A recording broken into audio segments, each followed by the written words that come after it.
All right. We will call this board meeting to order at 6:03 p.m. on Thursday, October 23rd. Welcome to the meeting. We will start with the Pledge of Allegiance, and then we'll follow up with welcome and introduction. So, Pledge of Allegiance, maybe Ahmad, do you want to lead us tonight?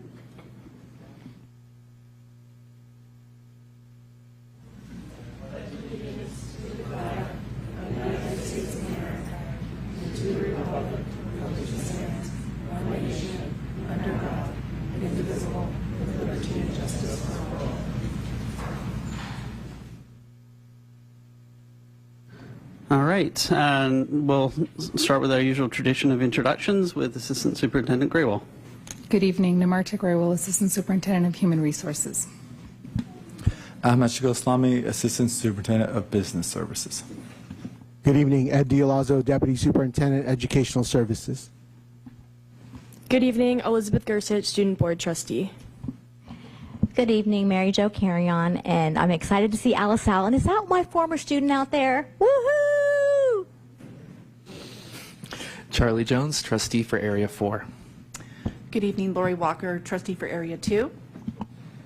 Good evening, Kelly McCaughey, Trustees, serving as Vice President this year. Justin Brown, District 5, serving as President this year. Good evening, welcome, thank you for coming, Maurice Geisel, Superintendent. And Lenita V. Senior Executive Assistant to Dr. Geisels and the Board. All right, with that said, we'll move on to item C, which is a report out of closed session actions. We only had one item that requires report out tonight. By unanimous vote, with all trustees voting in favor, the board approved a settlement agreement with a permanent certificated employee. The agreement provides that in exchange for the employee's immediate resignation and release of claims, the district will provide the employee with $254,000. Moving on to approval of the agenda. So I'm looking for a motion here unless there's any changes. I move to approve the agenda. I'll second. Oh. Okay, first and seconded, roll call vote. Aye. Aye. Aye. Aye. Aye. Okay, aye for myself as well. Next item on the agenda, which is item 4B, is the board Q&A. That I don't think there was a Q&A tonight. So typically, if we do have questions from the board related to tonight's agenda, we do post that for meeting efficiency, but there weren't any questions for tonight. So before we get to the regular part of the agenda, one thing we've tried to do this year is provide an opportunity for each of our great schools to present some of the great work that they're doing, and tonight we have Alisal. So we'll start with that. All right. Thank you, President Brown. I'm going to call up Mr. Elias Moniz, our proud principal of the Alisal Bears. Are there any Alisal Bears out there? Can I hear from you? All right, we're excited to do this presentation, and Elias has some awards and recognitions as well. So, Mr. Moniz, to you. Check. All right. Well, good evening, everyone. Thank you for having me stand before you to talk a little bit about our amazing Alisal School. Without further ado, if the clicker works, where do I point? Here?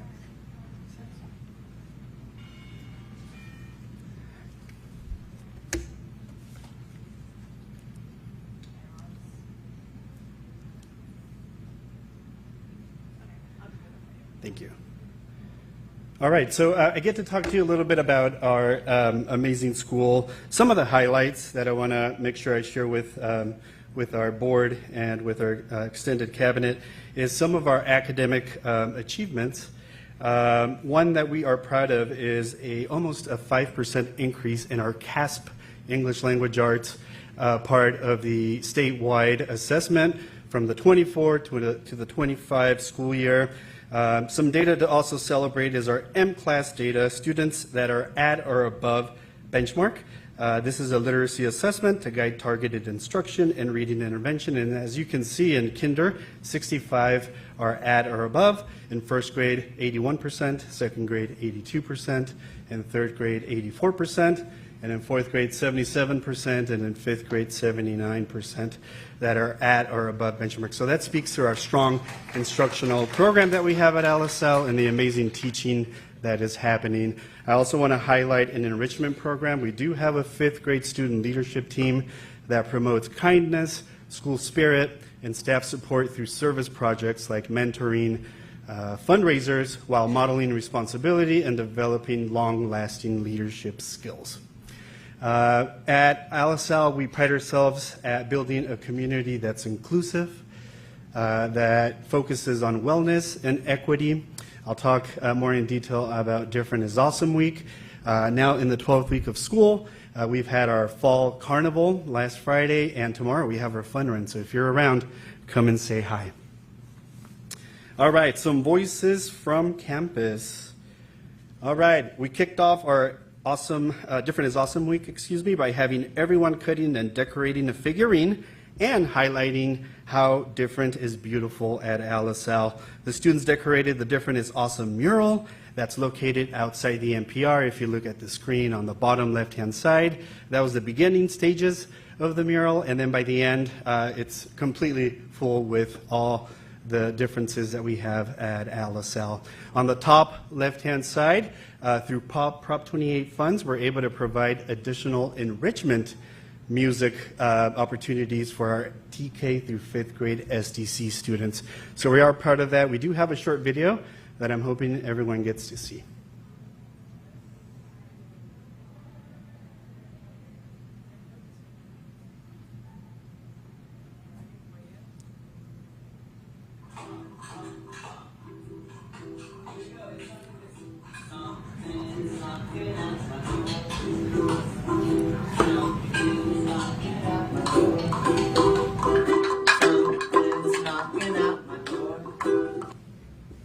All right, so that was our amazing music teacher, Mr. Padroni, working with our amazing TKK SDC students at LSL.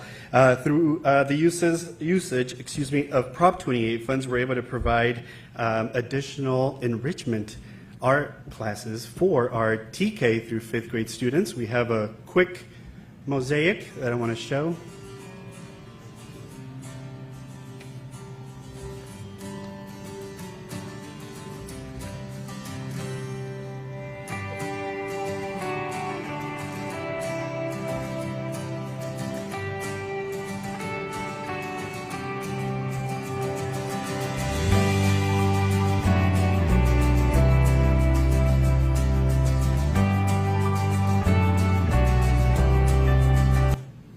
All right, as you can see, we have talented artists at LSL Elementary.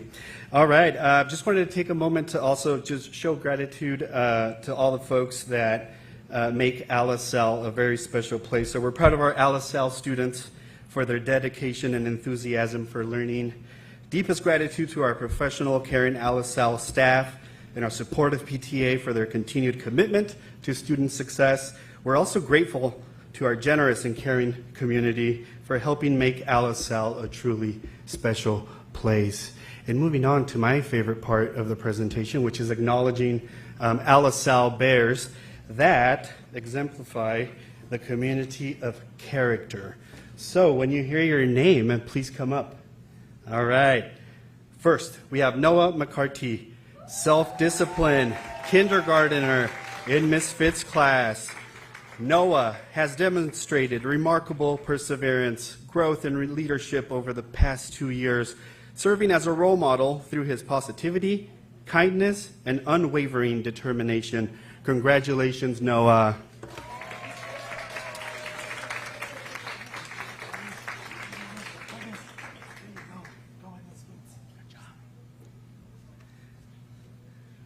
All right, Noah, congratulations. The next LSL Bear that we're going to recognize is Raheem James for compassion. He's a kindergartner in Miss Bellinson's class, Raheem is a compassionate and dedicated student who consistently supports others, leads by example, and embodies our Alice Sal Roar expectations each day. Congratulations, Raheem.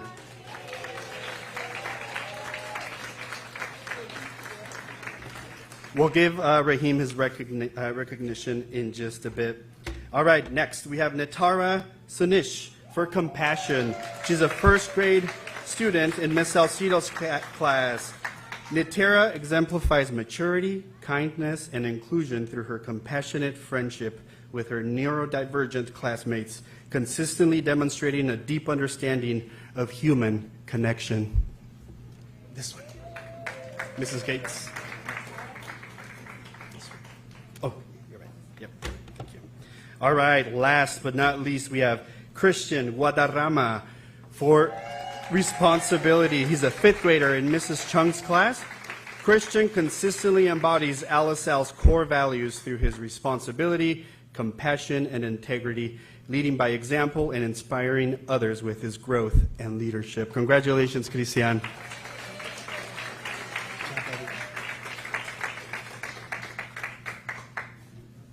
Okay, and I believe we're going to take a group picture. Yes, students, can you stand in front of the Board of Trustees? Ms. Gates will help you, and we will take pictures. So parents, please feel free to get up and take a picture, and then we will have an official picture from Mrs. Frey after all of you are done.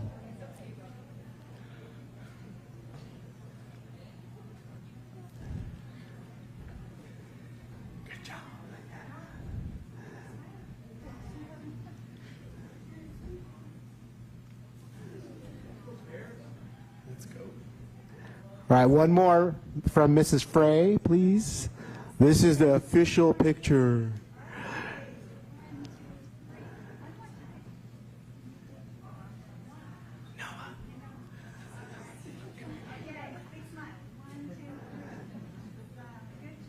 All right. I love it. Way to go, Bears. Congratulations. We have one more recognition. Recognition for the Character Community Award of Compassion. This recognition honors Jennifer Zacharias, our compassionate health services assistant of 3 years, whose gentle care and dedication to student well-being have left a lasting impact on our school community. She will be deeply missed and always remembered as a part of the Bear family. Jennifer, please come up.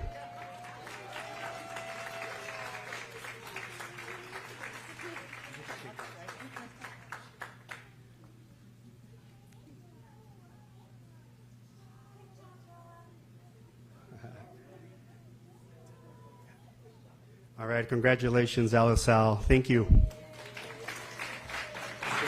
Jennifer, let's take a picture. Ms. Zacharias, can you take a picture?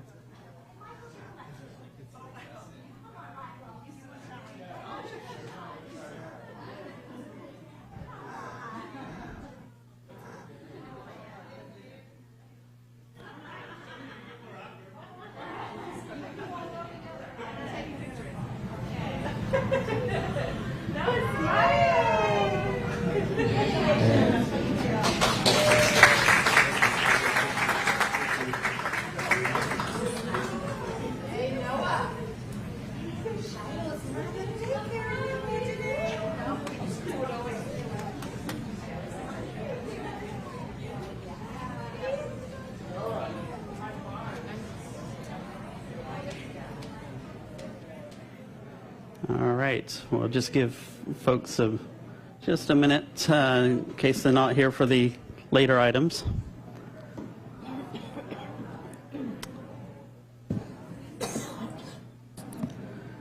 Okay, so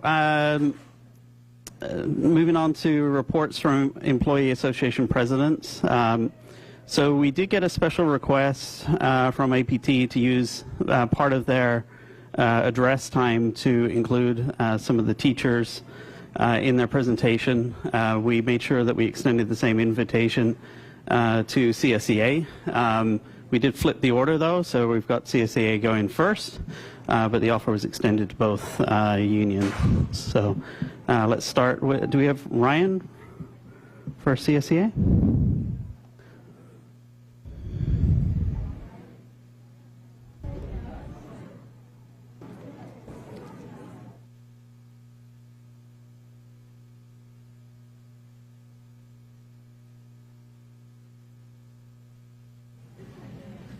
Okay. All right.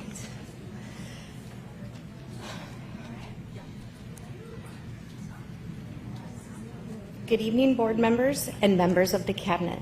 My name is Ryan Kelly, and I'm the new CSE president, and I am also an executive cabinet secretary in student services at the district office. I stand before you tonight in hopes that you will listen to a voice of reason. These are challenging times, and I do not envy the weight of the choices you face in finding where within our district to cut funds. I would like you to keep in mind that while our certificated staff rank in the top 10% of pay compared to our surrounding districts, our classified job families still fall below the 50th percentile market salaries compared to our surrounding districts. However, as I listened to Evan Branning speak last week about how he doesn't want the district to fail, I couldn't help but feel a familiar sting. Once again, I hear the words classified employees being thrown under the bus. Haven't classified employees taken enough hits? No more cuts to classified. We are running on a skeleton crew in nearly every department across the district office. Think of classified employees as gears of a watch, each one vital to keeping the whole system running smoothly. Start removing those gears, and eventually the hands of the watch stop moving altogether. That's exactly what will happen if these cuts to classified staff move forward. When I look at the list of potential reductions, I am honestly in disbelief. CWAs, middle school secretary 1, high school secretary 2, parent liaisons, eliminating health service assistants at elementary, as well as reductions to middle school and high schools, would result in the monitoring of insulin and medications falling to school secretaries, attendance clerks, and registrars. Cutting custodians at middle schools levels? Absolutely not. Reducing middle school tech hours makes absolutely no sense when those are the same individuals providing crucial backup support to our elementary site techs. I am sure I missed a few positions on the reduction list, but I know my message is clear. Every single classified role matters. We are not expendable. We are essential. Without us, the district and school sites cannot function. Thank you for listening and for remembering that classified employees are not just part of the district. We are the district. No more cuts to classified.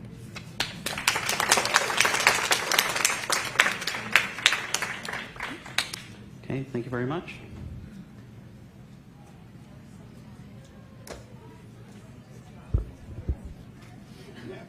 Do you want to kick us off, Evan, or are you? Or are you? But I'll make sure the mic's on. All right, I'm going to turn over my time to my friends. Okay.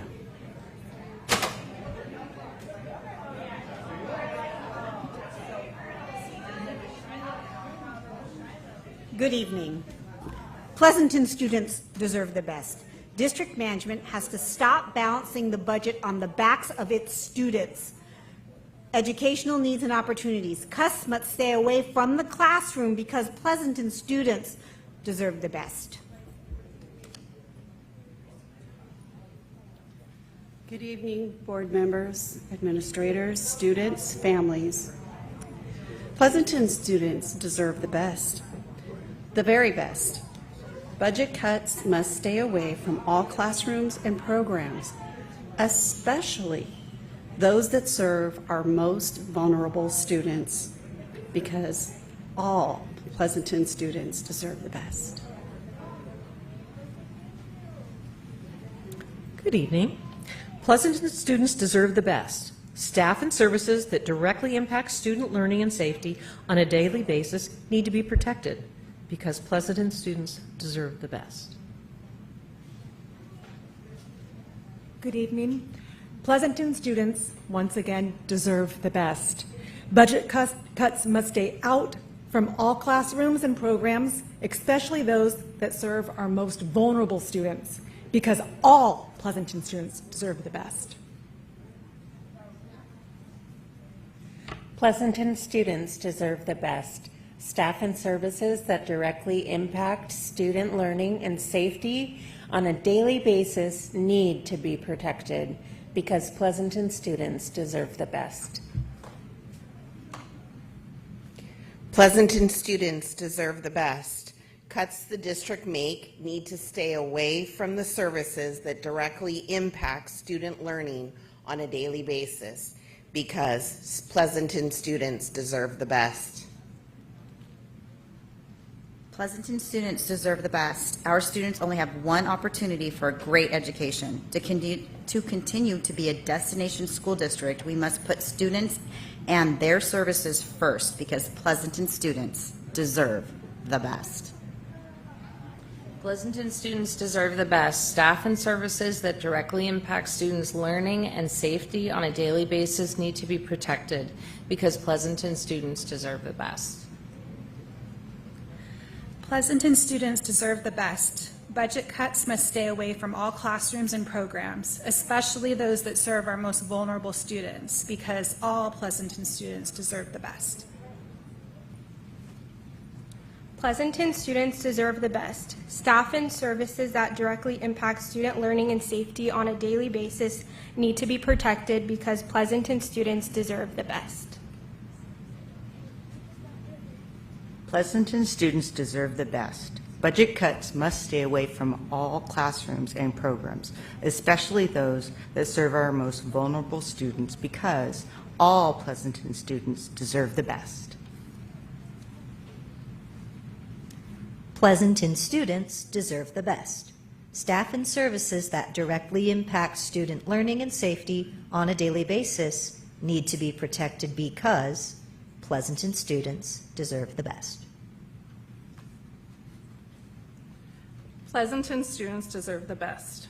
Our students have one opportunity for a great education. To continue to be a destination school district, we must put our students and their services first because Pleasanton students deserve the best. Pleasanton students deserve the best. Difficult choices have to be made, but not at the expense of student learning and safety. Please keep the cuts away from classrooms and campuses because Pleasanton students deserve the best. Pleasanton students deserve the best. Cuts the district make need to stay away from services that directly impact student learning on a daily basis because Pleasanton students deserve the best.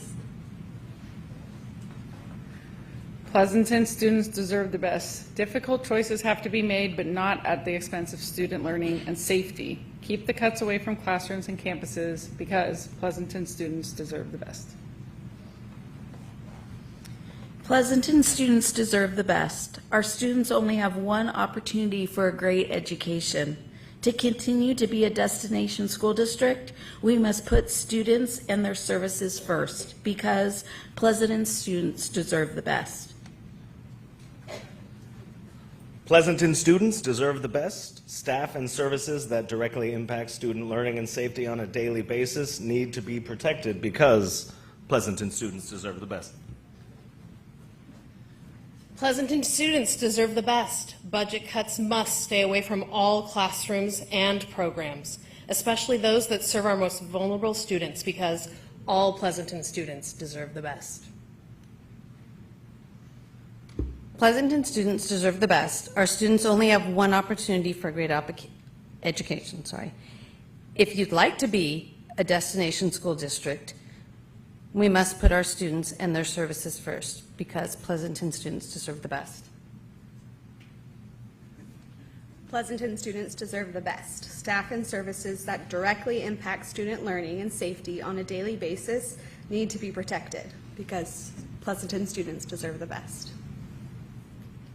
Pleasanton students deserve the best. Cuts the district make need to stay away from the services that directly impact student learning on a daily basis because Pleasanton students deserve the best.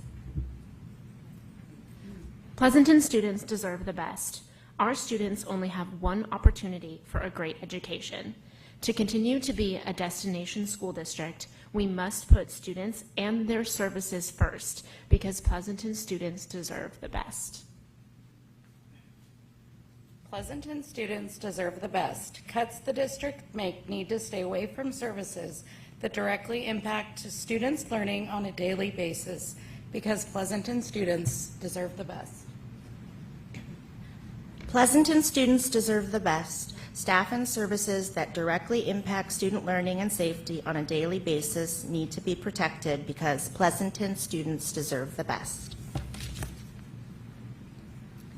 Pleasanton students deserve the best. Difficult choices have to be made, but not at the expense of the students, their learning, and their safety. Keep the cuts away from the classroom and the campuses.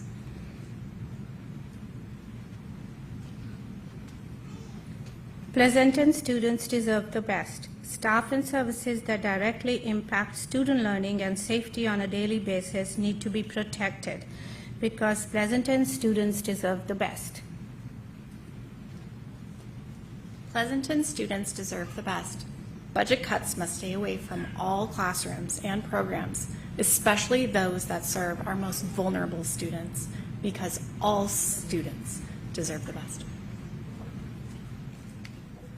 Pleasanton students deserve the best. Our students have only one opportunity for a great education.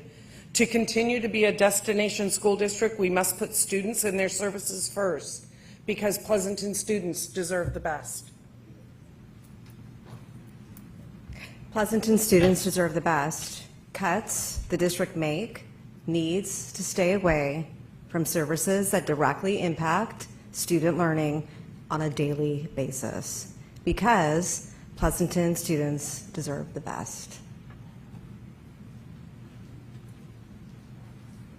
Pleasanton students deserve the best. Difficult choices have to be made, but not at the expense of student learning and safety. Keep the cuts away from classrooms and campuses because Pleasanton students deserve the best. Pleasanton students deserve the best. Our students only have one opportunity for a great education. To continue to be a destination school district, we must put students and their services first, because Pleasanton students deserve the best. Pleasanton students deserve the best. District management has to stop balancing the budget on the backs of its students' educational needs and opportunities. Cuts must stay away from the classrooms and campuses because Pleasanton students deserve the best. Thank you. Pleasanton students deserve the best. Our students only have one opportunity for a great education. To continue to be a destination school district, we must put students and their services first because Pleasanton students deserve the best. Thank you. As a Pleasanton teacher and parent, Pleasanton students deserve the best. District management has to stop balancing the budget on the backs of the students' educational needs and opportunities. Cuts must stay away from the classrooms and campuses because Pleasanton students deserve the best. From a Pleasanton student parent, Pleasanton students deserve the best. Budget cuts must stay away from all classrooms and programs, especially those that serve our most vulnerable students, because all Pleasanton students deserve the best.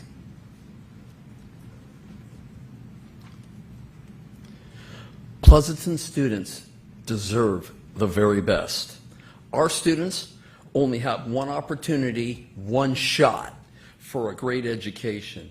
To continue to be a destination school district, we must put students and their services first.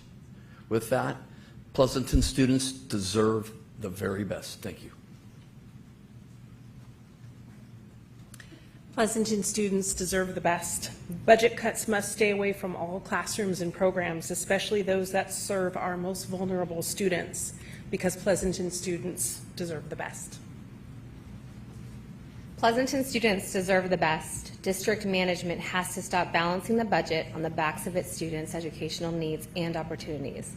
Cuts must stay away from the classroom and campuses because Pleasanton students deserve the best. Pleasanton students deserve the best. Difficult choices have to be made, but not at the expense of student learning and safety. Keep the cuts away from classrooms and campuses because Pleasanton students deserve the best.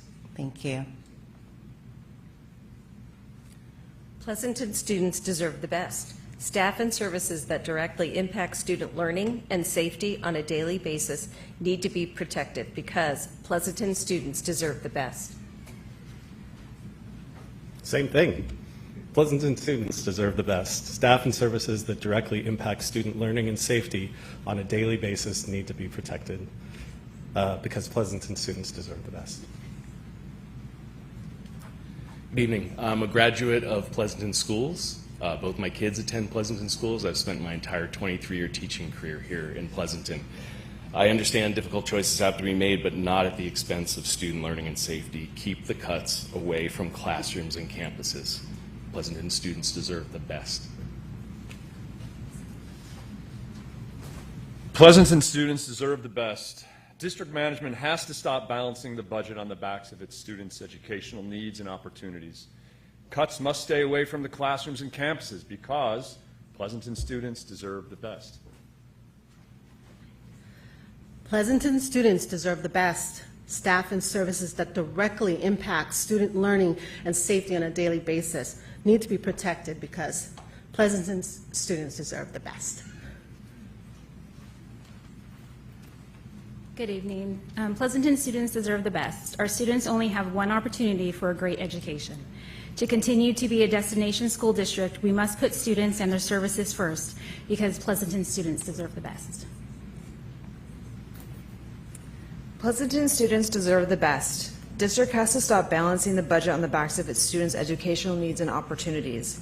Cuts must stay away from the classroom and campuses because Pleasanton students deserve the best. Amador grad here, and I now work at Amador. Pleasanton students deserve the best. District management has to stop balancing the budget on the backs of its students' educational needs and opportunities. Cuts must stay away from the classrooms and campuses. Pleasanton students deserve the best. Good night. Pleasanton students deserve the best. Staff and services that directly impact student learning and safety on a daily basis need to be protected because los estudiantes de Pleasanton merecen lo mejor. Pleasanton students deserve the best. District management has to stop balancing the budget on the backs of its students' educational needs and opportunities. Cuts must stay away from the classrooms and campuses because Pleasanton students deserve the best. Pleasanton students deserve the best.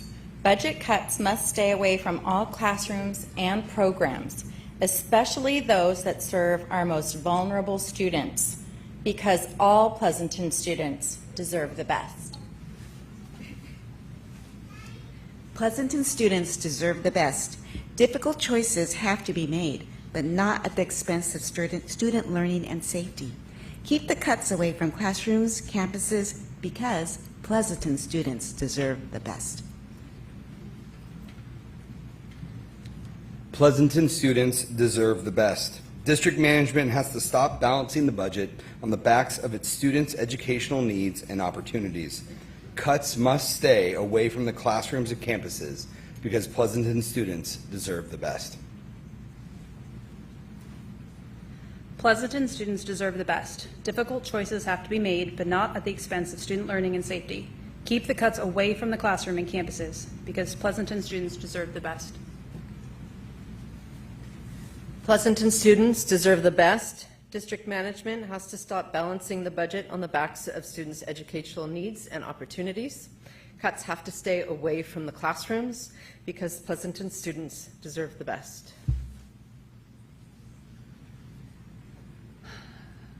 Pleasanton students deserve the best.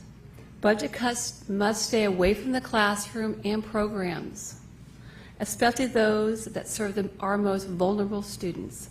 Pleasanton students deserve the best.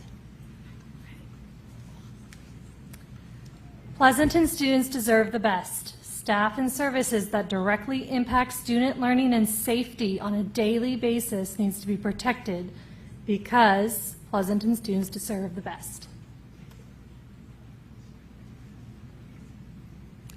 Pleasanton students deserve the best. Our students only have one opportunity for a great education. To continue to be a destination school district, we must put students and their services first because Pleasanton students deserve the best. Pleasanton students deserve the best. District management has to stop balancing the budget on the back of its students' educational needs and opportunities. Cuts must stay away from the classrooms and campuses because Pleasanton students deserve the best. Pleasanton students deserve the best. Our students only have one opportunity for a great education.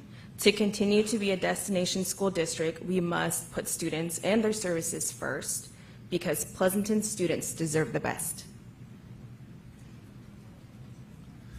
Pleasanton students deserve the best. Difficult choices have to be made, but not at the expense of student learning and safety. Keep the cuts away from classrooms and campuses because Pleasanton students deserve the best.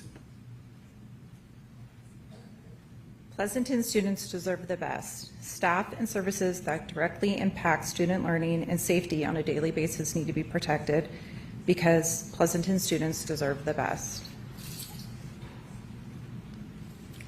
Pleasanton students deserve the best. District management has to stop balancing the budget on the backs of its students' educational needs and opportunities. Cuts must stay away from the classrooms and campuses because Pleasanton students deserve the best. Pleasanton students deserve the best. Our students only have one opportunity for a great education. To continue to be a destination school district, we must put their services first and the students first because Pleasanton students deserve the best. Pleasanton students deserve the best. District management has to stop balancing the budget on the backs of students' educational needs and opportunities. Cuts must stay away from the classrooms and campuses. Pleasanton students deserve the best. Pleasanton students deserve the best. Our students only have one opportunity for a great education.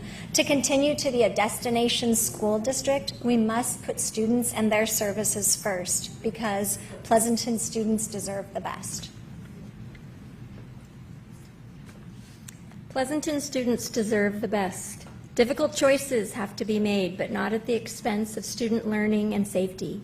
Keep the cuts away from classrooms and campuses because Pleasanton students deserve the best.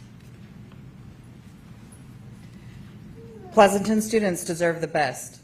Budget cuts must stay away from all classrooms and programs, especially those that serve our most vulnerable students, because all Pleasanton students deserve the best.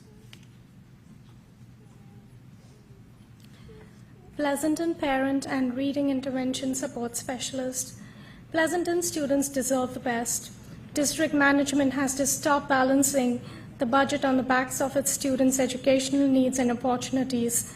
Cuts must stay away from the classroom and campuses because Pleasanton students deserve the best.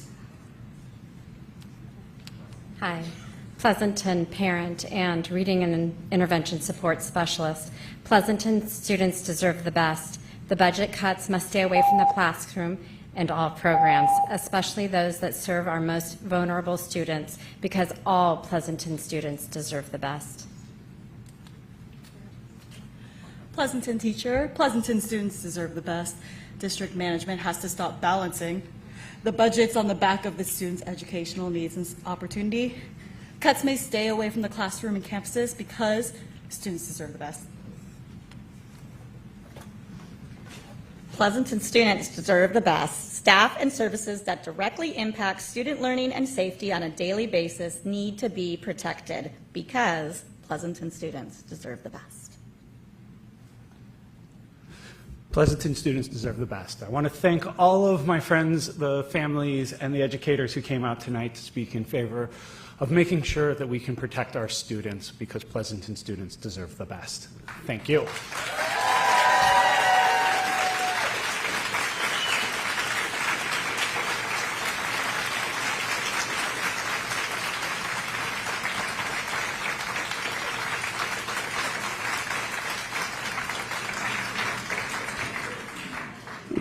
Thank you, everyone, for being here tonight. I know there's a lot of places you'd rather be than at the boardroom, and however, we do appreciate all of the input tonight. Thank you very much.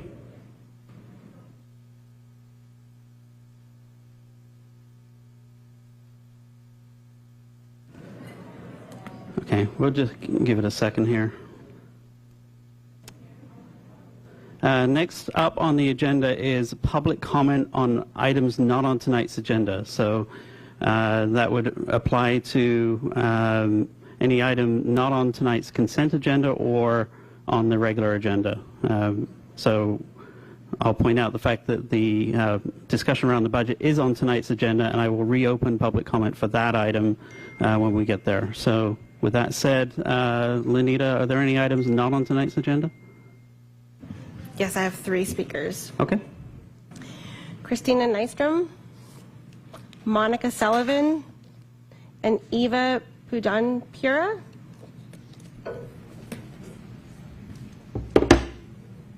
We good? All right, I wanted to start with something positive, and I wanted to let you all know that on Tuesday, I took a group of our CTE culinary students to the DoorDash headquarters in San Francisco. They were treated like, quote, D1 athletes. They had a private audience with the chief business officer. His name is Keith Yandel. He's an Amador grad. You are also accepting a donation today on your consent calendar that he made to our culinary programs. It was transformative. These kids got swag. I only swiped 1 extra bottle, so you guys can fight over that. But in terms of really showing these kids, I support the culinary team because that is more of our vulnerable students. It's the only non-STEM pathway that we have. And these are kids that don't get a lot of that STEM sparkle sprinkled on them. And so on Tuesday, they were able to really feel valued and appreciated. That said, the second thing I wanted to mention is the achievement gap here in Pleasanton. I've had a lot of conversations with a lot of people, including our superintendent and Mr. Dialazzo. I've been talking with parents. I've been talking to the PTSA. I wrote a guest opinion in the Pleasanton Weekly, and I've gotten mostly positive feedback about that. And, you know, talking about race makes us uncomfortable. And I think that that a lot of the reason that we have not taken action is because it makes us uncomfortable and we're not sure what to do. And my hope is that we can rally our community. And when I say rally, I don't mean rallying for things. I mean, let's actually take action. So my hope is that we can put together some concrete actions that we can go to the community and say, hey, this is what we need from you. And hopefully the community that talks a lot about supporting our vulnerable students will actually show up. Now, unfortunately, we're going to need someone to oversee this, so I really do hope that you are thoughtful about that when you're thinking about which positions to cut, that if we are going to actually affect change, that will be necessary. So I did look at the $250,000 that was spent on a DEI consultant. I looked at that presentation. What an embarrassment. Anyone that is involved in that or was involved in that really should have been fired. Looking through that just made me, oh, thank you. Oh, wow. Thanks, everyone. That's an embarrassment, truly. And if you were in private industry, whoever greenlighted that would have been fired. And some of the people that were involved in that are in this room right now. I wasn't intending on getting applause. I'm so disappointed. I work at Las Positas, and I attended an equity session today. The people that are there, they're willing to come and help us out for free. And so I wanted to mention that. If you support this cause, please check out allmeansall.pusd on Instagram. Please get in touch with me. And the last thing I'll say is, Pleasanton, the bad news is we don't have enough money. The bad news is we all need to pay more. That is just the way it is. I'm sorry to say it, but you guys have a really crummy job that you signed up for. And I really hope that when we are thinking about our students, all means all. And certainly we have ignored our African American population, our Hispanic population, our Pacific Islander population long enough.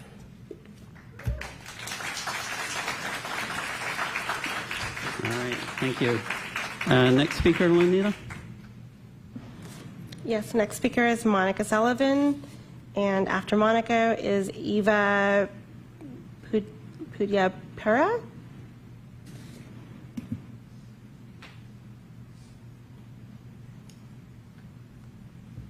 So I will be talking about the achievement gap, but I would also tie in the budget. So I wasn't sure, should I be speaking right now or wait until the budget conversation?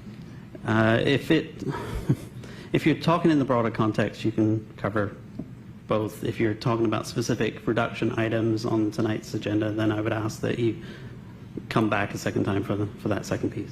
I will be talking about specific items on the agenda. I mean, the options for reduction. So I should wait? If you don't mind, yes. Okay, thank you. Thank you. Next, Lenita. Hi, thank you so much. I'm speaking to you all as a current high schooler. I'm a senior at Pleasanton Virtual Academy. My peers and I rely on the staff resources and services for not only education, but also for our own personal growth and safety. And I understand that these budget cuts are proposed in the interest of our city, but in such a vulnerable time, in such a tumultuous time, for so many students, I can't understand why these resources we depend upon must be taken away. We deserve to be prioritized and protected. If this proposal is passed, how would these funds be reallocated to benefit Pleasanton youth in any way? Thank you. Linda, that's it? Okay. All right. Thank you, everyone, for respecting the time limits tonight, and we'll move on to the superintendent's report. Thank you, President Brown. The budget remains a forefront of our work tonight, so I'll keep this short. For the benefit of community members in the room and watching at home, in addition to tonight's discussion that is on the agenda, we will also have a special board meeting next Thursday night. That's October 30th, starting at 5 p.m., and also the following Thursday, November 6th, starting at 5 p.m. The one thing I wanted to mention, I said I'd keep it brief, is the coronation, the ribbon cutting of the new Pleasanton Middle School turf. Unbelievable. If you haven't had a chance to see it, go out there, go Panthers. Both Hart and Walnut Grove are going to be, not Walnut Grove, Harvest Park are going to be having fields this year too. The $9.7 million project is on track for all of the schools, includes 8 state-of-the-art turf fields, natural grass areas, cricket pitch, and of course, if you haven't seen the Panther logo, it's a beautiful piece of art. So I want to thank the Pleasanton voters for making this investment in our schools possible. We're making great progress and remain within budget in all of our bond projects. So thank you. Okay, that was short. So just to follow up on the superintendent's comments, those are paid for by the bond monies, which is separate than the general fund, which is the topic of tonight's discussion around the budget. Moving on to the next item, which is the consent agenda. Items on the consent agenda are considered routine and customary and are typically passed in one motion unless requested by a board member to pull an item for further discussion or a separate vote. So with that said, are there any items on tonight's consent agenda that anyone wishes to pull for further discussion? Okay, seeing none, I'm looking for a motion on the consent agenda. I'll approve the consent agenda. So moved. Okay, first and seconded, roll call vote. Aye. Aye. Aye. Aye. Aye. And aye for myself, so that passes unanimously 6-0. We'll move on to report discussion and discussion action, which is the main topic for tonight, which is around the board workshop on the in-depth budget discussion. What we will be doing is starting with a brief abbreviated overview of the budget situation that we are in, as well as a presentation around the incremental options. So the intention was to create a list of options for the board for consideration that go beyond the asks, so that there's some ability for the board to try to weigh the trade-offs on student impact and mitigation and other factors that the board wishes to consider. And then we will open up for public comment after that. If that presentation takes too long, I will do what I did last week, which is limit staff time on that and call for public comment earlier if needed. So, but I do want to give staff an opportunity to kind of present. And is it you or Ahmad starting? I'm going to kick it off. Okay. I want to kick it off. Thank you. So last time, and I just want to emphasize positive reinforcement. This is a message, the same thing I said last time. We recognize the work that we're about to, and we have embarked upon it, is very challenging. We appreciate the public comment and everybody coming out tonight. And it impacts our most cherished resources, which is the employees of PUSD, and of course acknowledging that everyone is a valid member. And as we move forward and discuss the difficult choices ahead, I think tonight, last board meeting, we did set an example for our students, so thank you.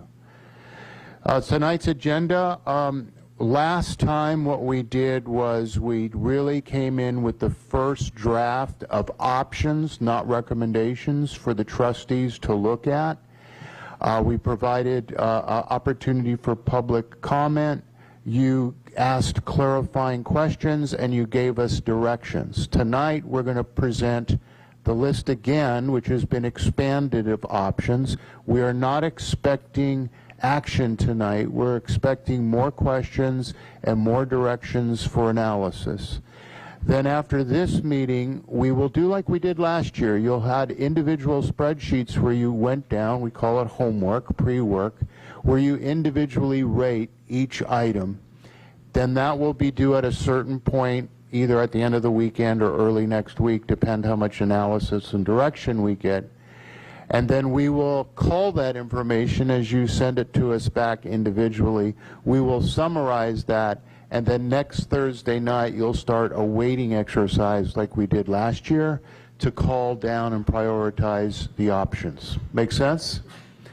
So I wanted to bring that up for you too. So more activity next Thursday night, so please feel free to attend. So can you go back to the agenda, please? And then what we're going to do next is we're going to take a look at the fiscal challenges. We're going to, again, review the responses to the board's questions, because you had a lot of questions, not just directions. So we're going to give 20 minutes to explain our fiscal challenges, 20 minutes for you to ask more questions about our answers to your direction last time. And then we're actually going to review the updated list. And then at that point, we'll get to public comment, and then again, getting more input. Next slide. So what we realized last time is that we got to provide more information. I think I really want to commend so many people and especially the Budget Advisory Committee, for helping us with communication.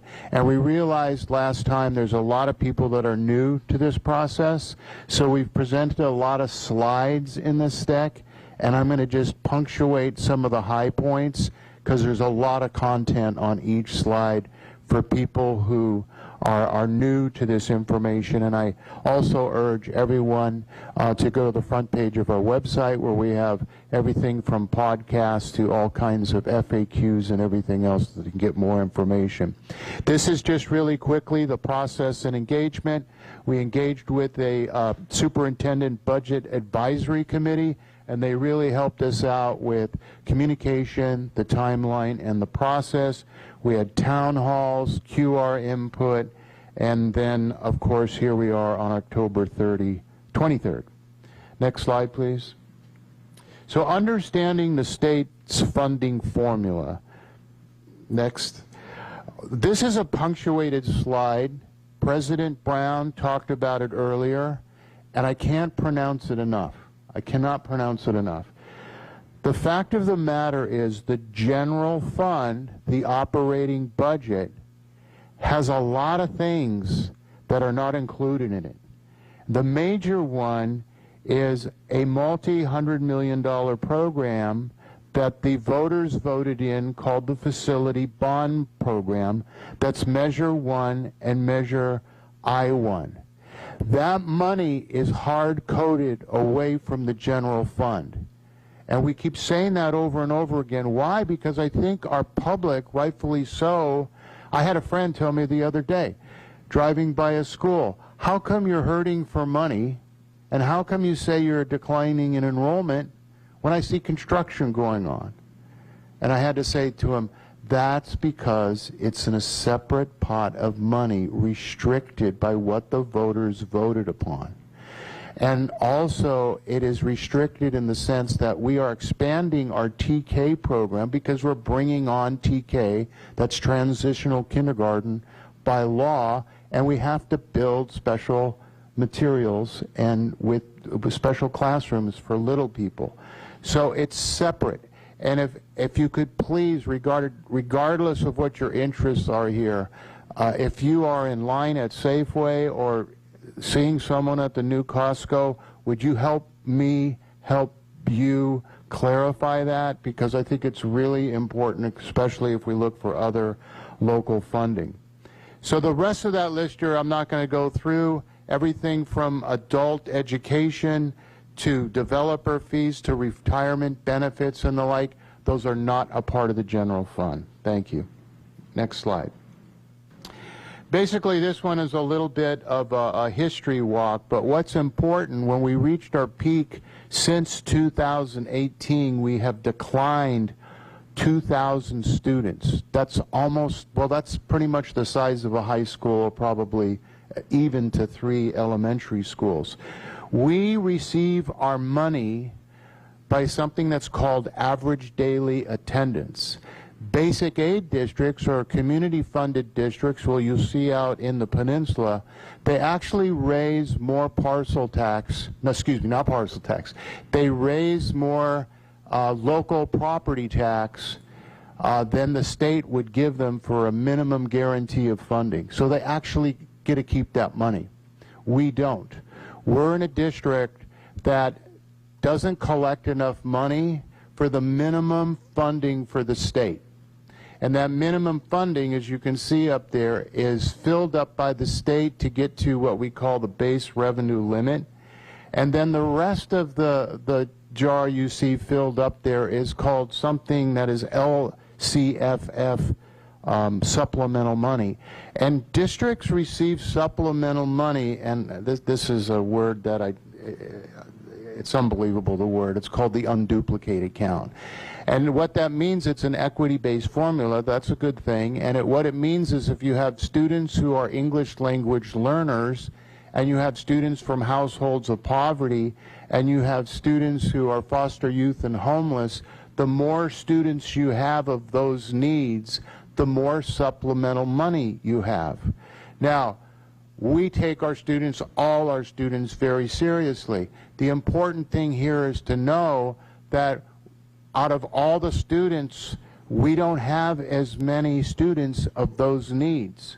So that's why we get less supplemental money, way fewer than most of California. And it's not just supplemental. We're down to less than 15%, way less than 15%.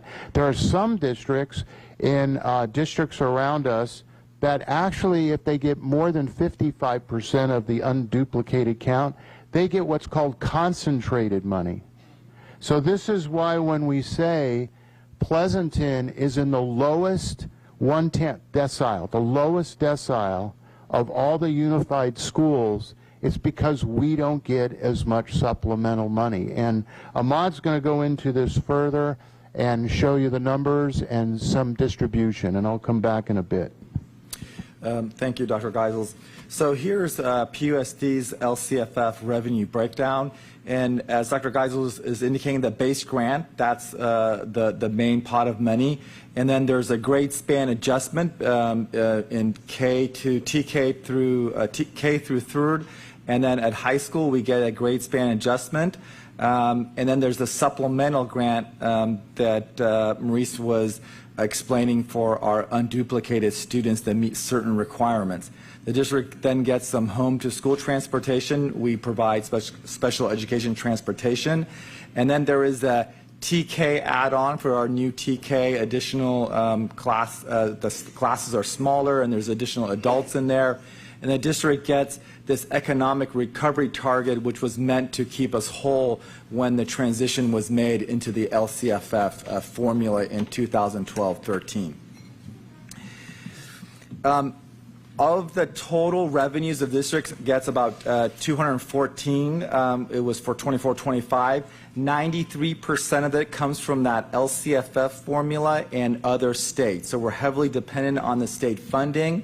20% of our revenues are restricted, and what that means is they must be spent on specific categorical programs like special education, grants, and other funding programs that the district has received those funds for. So what is our current fiscal challenge? The main driver of that is that our spending has exceeded our revenues, and that has occurred the last 4 years. And if you go back prior to the pandemic, we were also deficit spending before then. And we cannot sustain that level of spending beyond our annual revenues.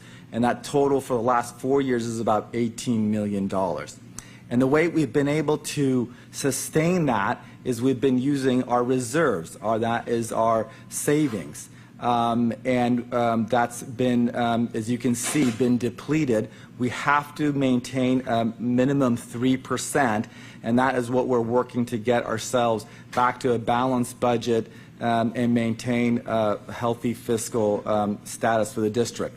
It's important to note that both the average unified school district and a school district of our size has a reserve of about 20%, above 20% in the state of California. And that allows them to handle emergencies, cash flows, and other fluctuations that occur in a budget. So the current fiscal challenges, there's 6 of them, and I'm going to go through them very rapidly, but they're very important.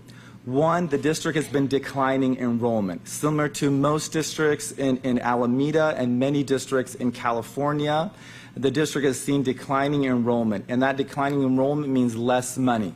So between 19-20 levels and 24-25, that's about $18 million of ongoing money that we're receiving less. The state provided districts with a significant amount of one-time monies. The district used those monies to reopen schools and for a lot of one-time purposes. We also used them for specific learning loss and other pandemic related. There was programs added that have stayed with us, and we also used those funds to be able to pay some of our ongoing obligations such as pensions. So with those monies going away, we have to pay them through our ongoing funding. We talked about the state funding formula not really accounting for local cost factors. And so because of the formula and because of the student demographics, we rank number 320 out of 345 unified school districts in California while we rank as one of the best in terms of academic performance. This slide really depicts the challenges in that funding formula. So the gray dash is the base average. The green is the LCFF per ADA for the different school districts. And because each district's composition is different, you're going to see that the total LCFF per student is different. So for example, at San Leandro, Hayward, and San Lorenzo, because of their demographic makeup, they have a larger LCFF revenue source. School districts like Castro Valley, Pleasanton, and Dublin are in the same kind of demographic makeup, have about a similar. And then the light green is the revenues we receive from local, federal, and other state. And it's important to note that all of the school districts in Alameda County that receive the most funding per student also have a parcel tax. PUSD, you can see, does not have one. So the average school district in California with all of their funding is about $22,000, while we're slightly above $16,500. And the district lives, and we live in one of the most expensive areas. The Bay Area in Pleasanton, you can see, has very high cost of living in terms of housing and other factors. To compensate for that, we have to pay higher salaries for our staff to be able to compete and to be able to live and work in this area. And so in salary ranking, we're one of the top in the comparable group of unified school districts. At the same time, in the last 5 to 6 years, we've seen increasing costs. We talked about salaries. Our salaries have increased from slightly over $100 million to over $130 million. Pension costs, which we're obligated to pay, have also increased during this time. And key factors that you all have witnessed at home, such as utilities, insurance costs, have doubled during this period. And the district is now contributing to health benefits, and that has tripled during this time, in addition to healthcare costs increasing. Another area of increased costs has been in special education, and again, that is a statewide impact since the pandemic, and about 84% increase in our contributions to special education because the federal government and the state government do not cover all of the special education costs. And then in 24-25, we were deficit spending, and we were going to deficit spend around 3.4, but in the budget we did have a variance. We ended up deficit spending about 7.2. Our reserves were at a very low point, and given that variance, now we're below the 3% required on our reserves. So what have we done to address these? There's been significant work that the board has taken in terms of reducing staffing and expenditures, both in 24-25 and 25-26, about $17 million. We've increased our local revenues from our after-school program, from leasing the property we are sitting in, and other revenue sources such as local state grants and others to support some of our programs. The district has also tightened up its fiscal expenditures to just essential the current year. We'll be updating the budget in the first interim. That'll include a lot of these updates and savings. The district is in the process of shoring up and received state allocation approval to be able to move the $11 million from the sale of property into the general fund, but those dollars are one-time specific and cannot be touched unless approved by the state. We've improved our internal controls and budgets and are currently engaged in the reduction planning work for 25-26. Maurice, next one's yours. All right, thank you, Ahmed, and thank you, everyone. This is a lot of information, and again, we're reviewing it, especially for people who haven't seen it for the first time. A lot more content on the slides and again on our website. that you might want to take a look at, take a deeper dive. So what happens now? So what happened is that when we found out that we were in more of a deficit situation, and again, mainly it was a variance that we found we did not account for our substitute salaries or compensation, as well as our hourly workers and our special ed increasing costs. We dipped below, that was the tipping point of a long story of deficit spending and going lower and lower with our reserves. And that tipping point, when we got to below 3%, caused us to contact the Alameda County Office of Education and start working with them. They reviewed our budget, they validated our numbers, we worked with them critically to take an eye on it, and we are now what's called conditionally approved. And conditionally approved because it's based, again, that we did not meet our required 3% reserve, and we did not meet our, not only for this year, but next year, 26-27. So ACOE, that's again the Alameda County Office of Education, has required Pleasanton to take specific actions or face additional oversight. And the plan to address those current and future deficits have to be addressed, and there had to be a commitment from the board to commit that we would turn the district to good fiscal standing. Next slide. Well, I think one thing is important for everyone to know, and I know the board knows this, is the very reason we have local control. We are a state school. The very reason that we have local control is we have to be fiscally solvent, 3% or more, and that's what helps us keep that local control with board policy and what we know what's best about Pleasanton. So what we had to do in a resolution that was passed on September 25th is we had to commit to reductions or revenue enhancement would be a net total savings of $8,153,000 in 2026-27, that's for next year, and an additional $737,000 plus in the following year, 2027-28. Next slide.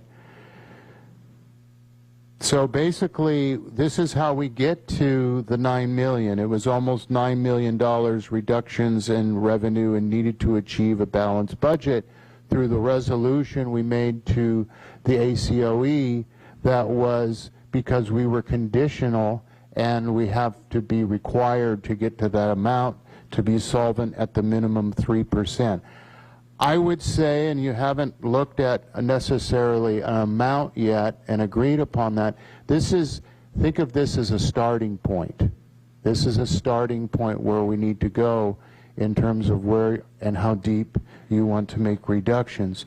What we put in is a 1% contingency, if you could look at that as at least as a minimum for factors of unknown and rising costs.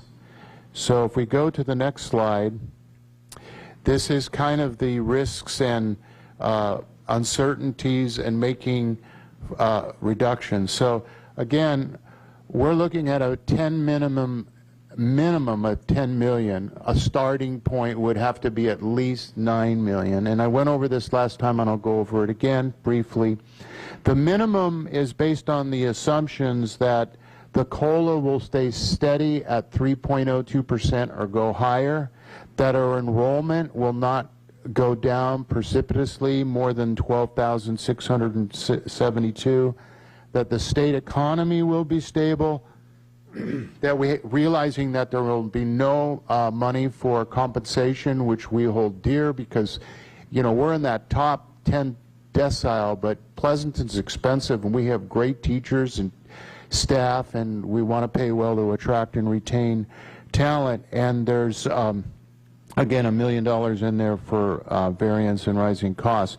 If you go more than that, you start looking at mitigating such of the risks as if the COLA goes down. The cost of living goes down for 1% 50% of the decline is $1.54 million. Lower enrollment for every 100 students that disenroll, the parents disenroll, that's $1.2 million.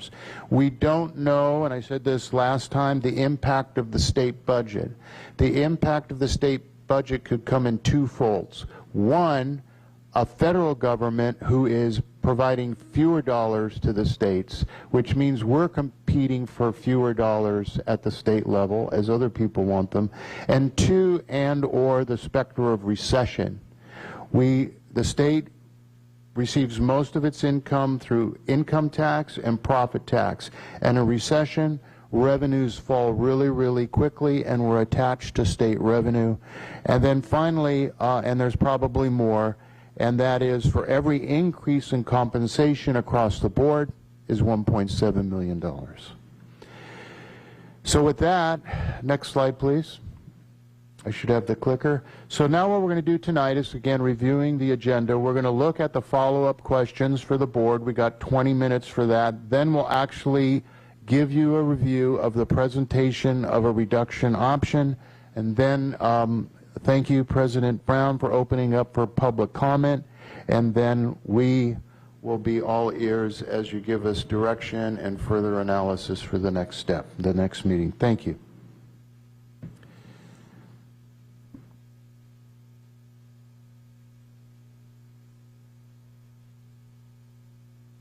Okay, so we're just on the responses to the clarifying questions from the prior board meeting. Staff is just going to highlight some of the key ones, and from there we'll turn it over. Then we'll look at the reductions and hit some of the new ones we added, and then we'll be ready to respond to questions. So in terms of these ones, I just want to turn your attention to items number 2 and 3. And so we were asked to look at the management's comparables to other districts in terms of staffing, in terms of compensation. And this isn't an easy task because every district is organized differently. The sizes are different. Departments and job descriptions are different. But we did do that on an individual basis in terms of reaching out to each of the schools and looking at what they had in terms of departments and others. So we did that task. There is no like clearinghouse in terms of a place to go and look at all same managers the same. So there's no really one source to go to. But we were also able to look at a comparable management salary cost in the Tri-Valley area and several other districts that we usually compare to. And within that, the management salary comparison showed the district is then kind of the middle or lower tier of our comparable districts, and that is attached to the document in that link.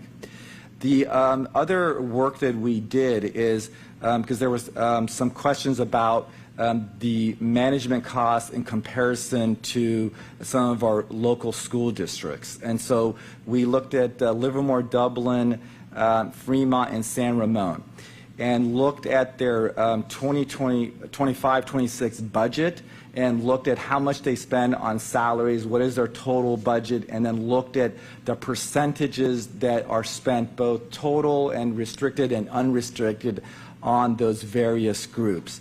And what that data showed is the 3 school districts that we are similar size to, which is Livermore, Dublin, we're in line with that in terms of the breakdown of expenditures. The district does have some more responsibilities as the AU of the SELPA, and also we have specific grants that in addition to some of those other school districts. So we're in line with those. Fremont and San Ramon are larger schools by almost double our size, both in budget and in terms of their number of students. And so they have economies of scale, and their 2 percentages are clear closer to each other, but the three of us are in line. So that was an important item we wanted to indicate, as well as the district's $1.6 million of further reductions in the management. Will tighten up that number even further. So we'll probably be one of the tighter ones of that group with those proposed reductions. Ed, I think you got the next one. Thank you, Maud. So the next one we wanted to discuss tonight will be line 13, and that will reference items F7 to F9, the health services assistant positions. And so the question from the board last week was, if health services assistant reductions are made, who will cover HSA duties and handle medical conditions? And then the second part of that question from the board was, what are the comparables from the other districts? And so in researching this particular line option, we did look at other positions in the office that had language in their job descriptions that's answering the board's question about who could possibly cover the work. And you could see the language there for admin secretary 1 and then school secretary 1 at elementary, and then school secretary 1, admin secretary 2, school secretary 2 for middle and high school. And the language there essentially in summary is language around covering the health office, administer first aid, and then also dispense medications for students. The second part of the question is, what are the comparables? We listed there the comps from other districts, and like Pleasanton, other districts put high priority in health and safety. And so what I found in other districts is that health and safety is prioritized by people in the main office that are providing services. As Mr. Shiko Islami said, it was very difficult to kind of line them up one by one because some of the titles of positions are different. But nevertheless, we provided some information to the board of FTE, types of positions, the size of the school districts, and listed here. This is what we found within a week, within this week, is Livermore, San Ramon, Hayward, Dublin. Dublin was the one district that actually has the same position title, Health Services Assistant, similar job description. San Leandro, Albany, and then New Haven, and you have the information there for the board. But clearly, again, prioritized by the other districts, health and safety, similar to Pleasanton, because there are people allocated to the sites for this particular service. Sorry, just add really quick. For those of you who can't see in the front because it's really small printing, if you look in the back, it is of a larger print size, in case that helps.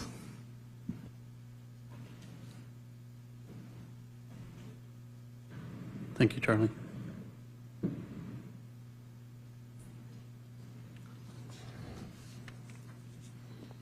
Back to me. Okay, and then we want to highlight line 17, and the question from the board last week is, if elementary specialists are reduced, how will elementary preps be covered? And the one thing that we wanted to make sure we looked at, and I may ask our Director Elementary Education, David Schrag, to help me here, was number one, the main analysis was we need to maintain and not compromise the preps per the contract, obviously. So that's one thing that we looked at. We also looked at those PE minutes, and there are required PE minutes of 200 minutes per week. One thing that two things that we're looking at as well is possibly modifying the bell schedule, where students come later to school or end school earlier, so that we can capture some prep time opportunities for our teachers. And then the other one was to leverage the Prop 28 dollars.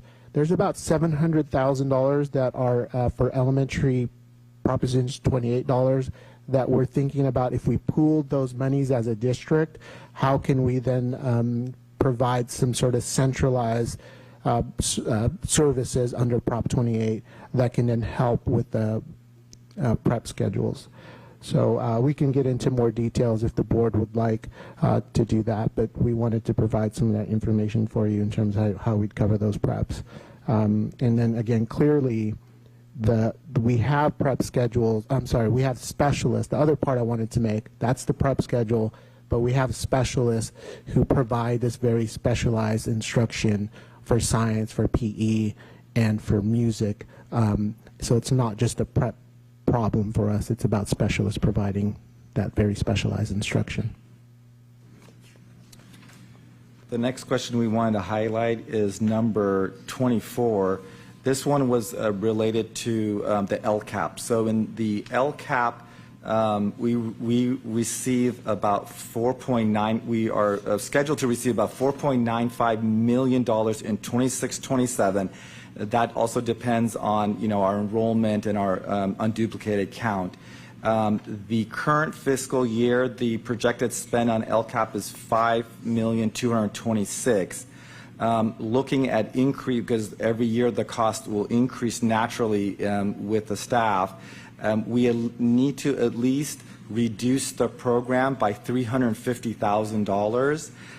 The district may choose to make additional reductions if they want to update the plan and reallocate the funds to meet the goals of the LCAP, and that can only be done at this moment in time because the LCAP plan is finalized in late spring and brought for approval. So if adjustments are going to need to be made in it in terms of staffing, that has to occur early.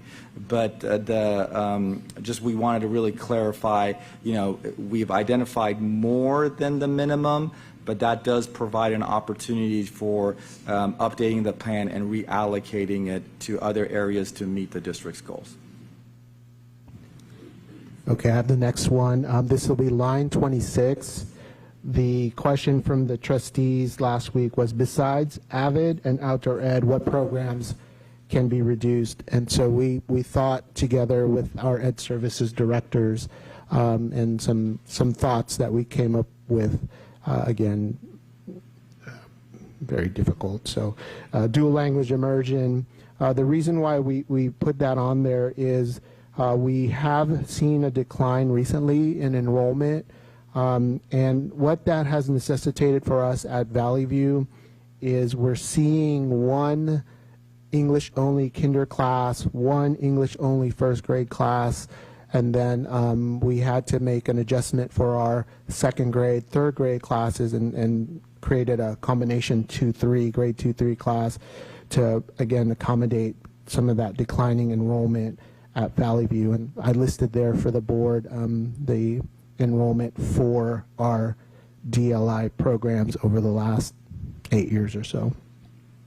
Fifth grade band and strings. Don't want to confuse this with music specialists. This is a fifth grade only program, and it is a bands and strings program. And we have 3 teachers that go to the schools, the 9 elementary schools, and provide a band and strings program for our students. And so it's about a third reduction there if the board chooses for us to look at that more. And then for the high school, we did see that the high school library position, we have 2.0 there. This is a CBA position, meaning that it's in the article language regarding a 1.0 FTE at each comprehensive high school. Our analysis here is based on the circulation numbers of books and being checked out.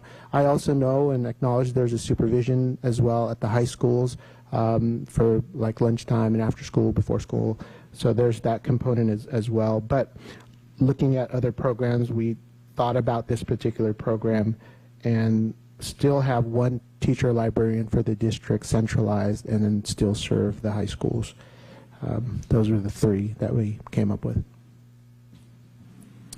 Okay, so I think we're going to shift to highlighting some of the changes we made in the reduction options now.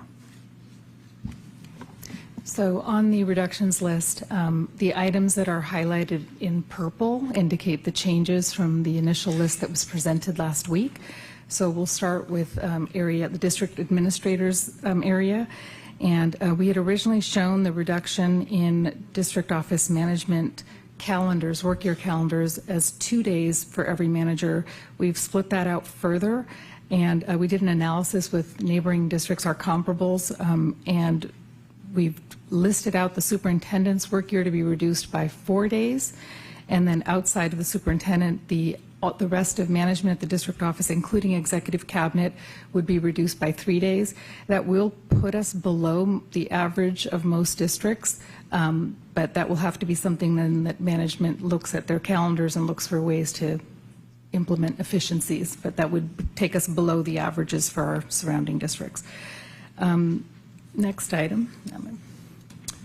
The next two, so the executive cabinet team did review all of the staffing in terms of management and see if there could be adjustments made in reorganizing the departments and reclassifying the positions. So C9 is reorganizing at the special education, and C10 is a reorganization in the fiscal and reclassifying 2 senior or executive directors to director 2 levels. Okay, C11 is a reclassification of our 4.0 behavior program managers. Those positions are on the management schedule. And just a little bit of history, those positions were added in the 22-23 school year to address the need for supervision of registered behavior technicians. That was a new position that we added that year. And it's a supervisory position, but it's not an evaluative position, meaning it does not require an admin credential. And at this time, we have 29 RBTs, registered behavior technicians.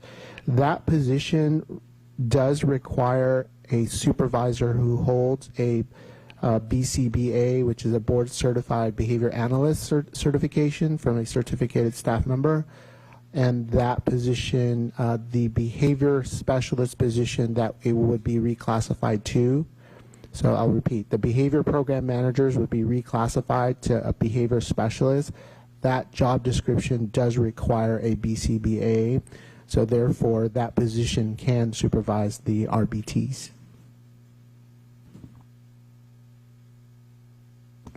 Still me. So C12 is referencing items C3 and C4 up above, and this item we want to if the reduction to or the reclassification to the director of CTE changes to assistant director, and then the assistant director of adult ed changes to principal, they would fall under the director of secondary organization in our organizational chart, and so we can charge parts of the adult ed grant and the CTE grant to this position. Next is item D1 under site administrators, which is in line with the item I mentioned before about the reduction in management work year. This would be the site managers by 3 days, roughly in line with neighboring districts. Okay, and then moving down to district support services, item E2, we looked at the classified work year at the board's request, and we feel that we can, for the year-round staff, to align their calendars with their administrators and their managers, but also to implement a 3-day reduction during the period of winter break when the district is generally quiet and students are not on campus, and many other industries are shut down as well. So we think that could be accomplished, but of course this is a negotiable item.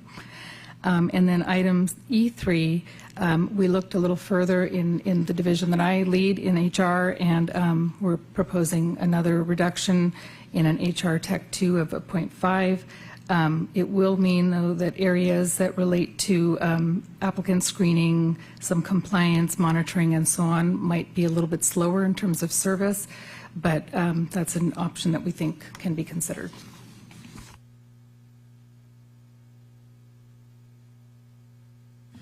So we looked at the graphics, and in this area, the cost savings you see is going to be an increased recapturing of the cost of the program by increasing the cost of graphics by 50%. And so trying to capture a little bit more closer to what it actually cost in terms of printing and the copy. So that comes from multiple sources. There are site and departments that utilize it, and there are some of our educational partners that also use that service. And so those costs would get increased, and we'd have a capture that. And so about $72,000 to the good.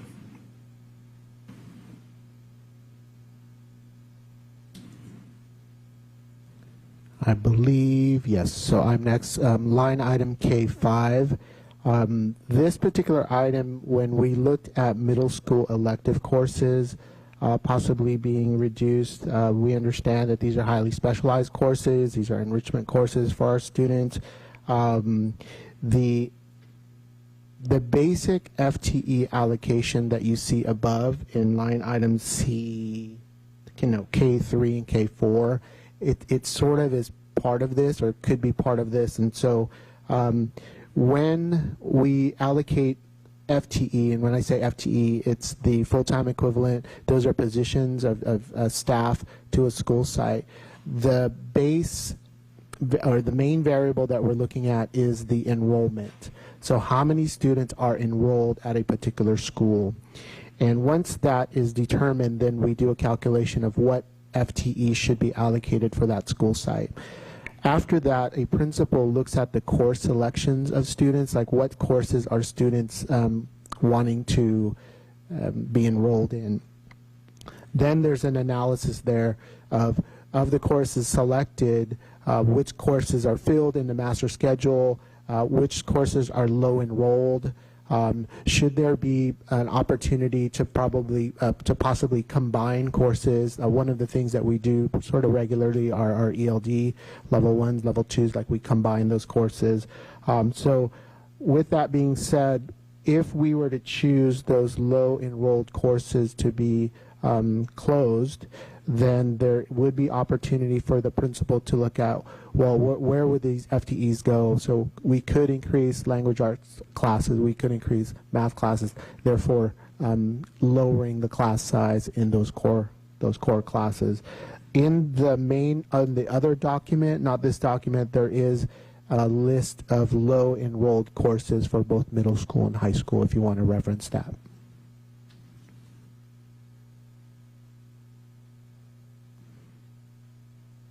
Okay, so this is line I5, and this pertains to L5, sorry.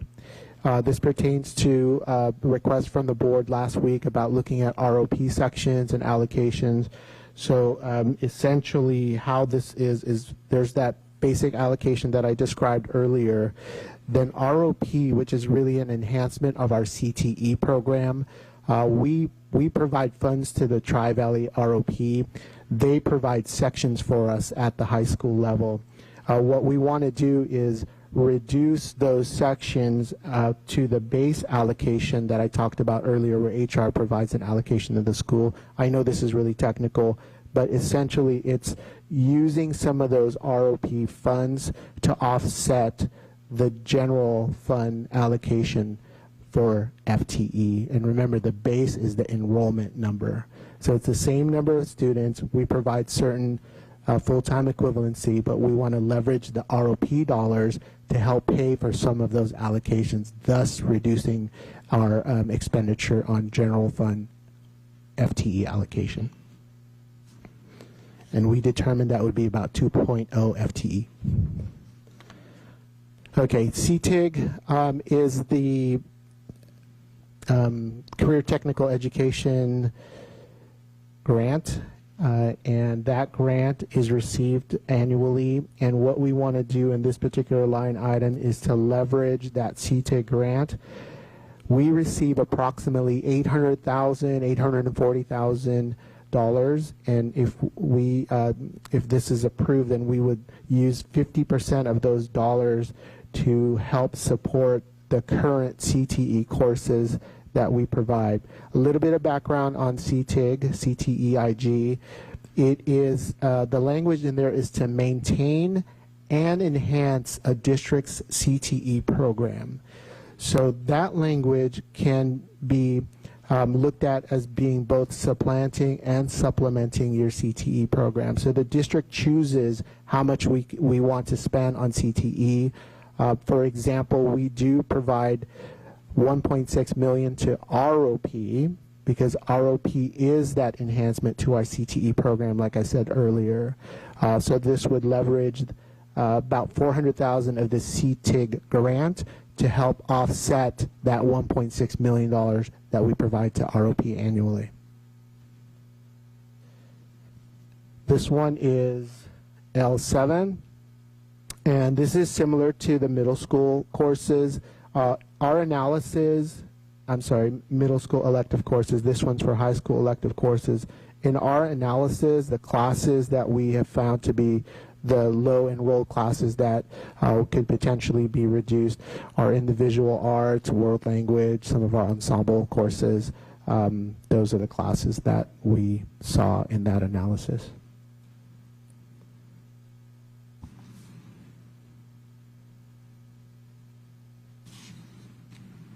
Next, under other reduction strategies, we had previously combined the educational degree stipends for all units, and we've separated them out by classification. So because we code this sheet by management at the district and management at sites, those are separated.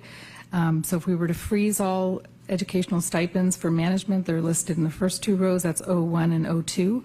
And then O3 are the certificated educational degree stipends, and O4 represent classified educational degree stipends.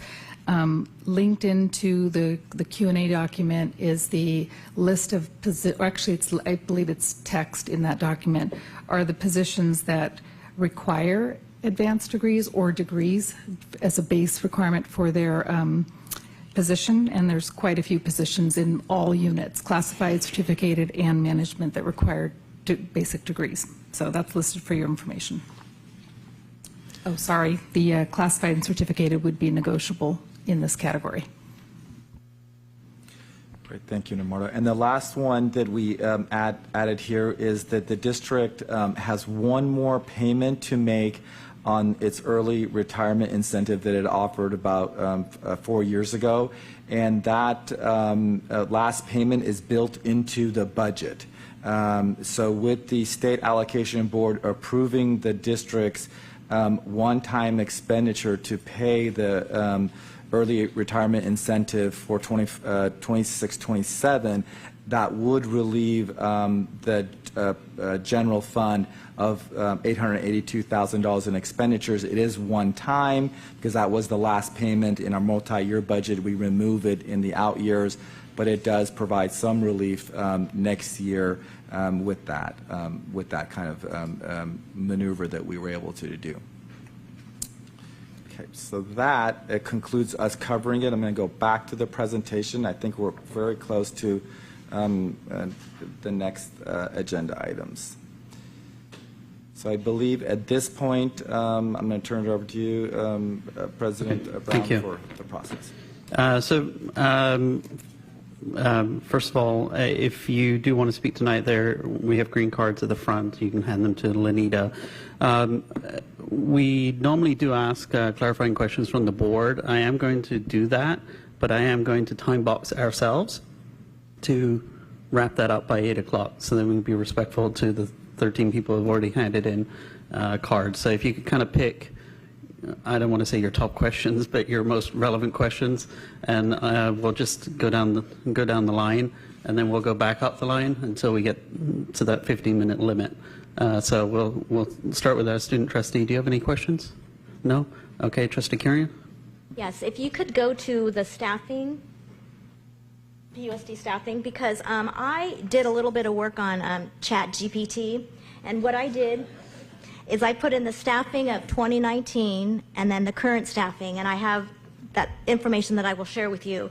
But it I'm curious to see what the actual numbers is. It says 83 here. Are you saying that we had 83 less students? I mean, less staff in the district office? Or is that overall? I'm looking at this graph, yeah. It's hard for me. I'm going to actually share this with you, Mr. Shigasalami, and if you could like go through it with you, because it shows like how much we've increased. In some areas we've increased 50%, some areas 178%, some areas 0%. So I don't know how this matches your numbers here, and if I'd just like some clarification. Sure, we'd have to look at Right, that document. Yeah, we can. right. But my question here regarding to is 83. Is that, are we saying overall we've had 83 less positions? It's The 83 represents the items that are listed on the reductions options list, the total potential reductions that would occur for next year. Okay, So what you're okay. seeing there, if you scroll back to the bottom, sorry, what you're seeing there are all the positions. Management is listed out because that was a request that was made. And then at the bottom, you'll see the total of management, a line for classified, a line for certificated, year over year since 2018-19, all the way up to 25-26, the current year. And then in that column just before the last one on the right are the potential reductions that are listed on these reductions options list and what the staffing would be next year if these were all implemented. That does not mean this. That's where we're going to land. I guess what I'm looking at is to do further analysis like the COVID money. Which ones are we still keeping? Are we keeping any jobs with that COVID money? There's a question on the Q&A that tells you that information. It lists out the specific positions that were added during that pandemic period and which ones still exist. Just see if we can find which item. Number 27. Number 27 lists out those positions for you. Okay, so anyway, I will talk further with you about this, but I want to compare, I don't want, yes. Okay, and my other question is about the librarians. It looks like the circulation totals are higher at the elementary than they are at the high school, and do we have a library media assistant at the high schools?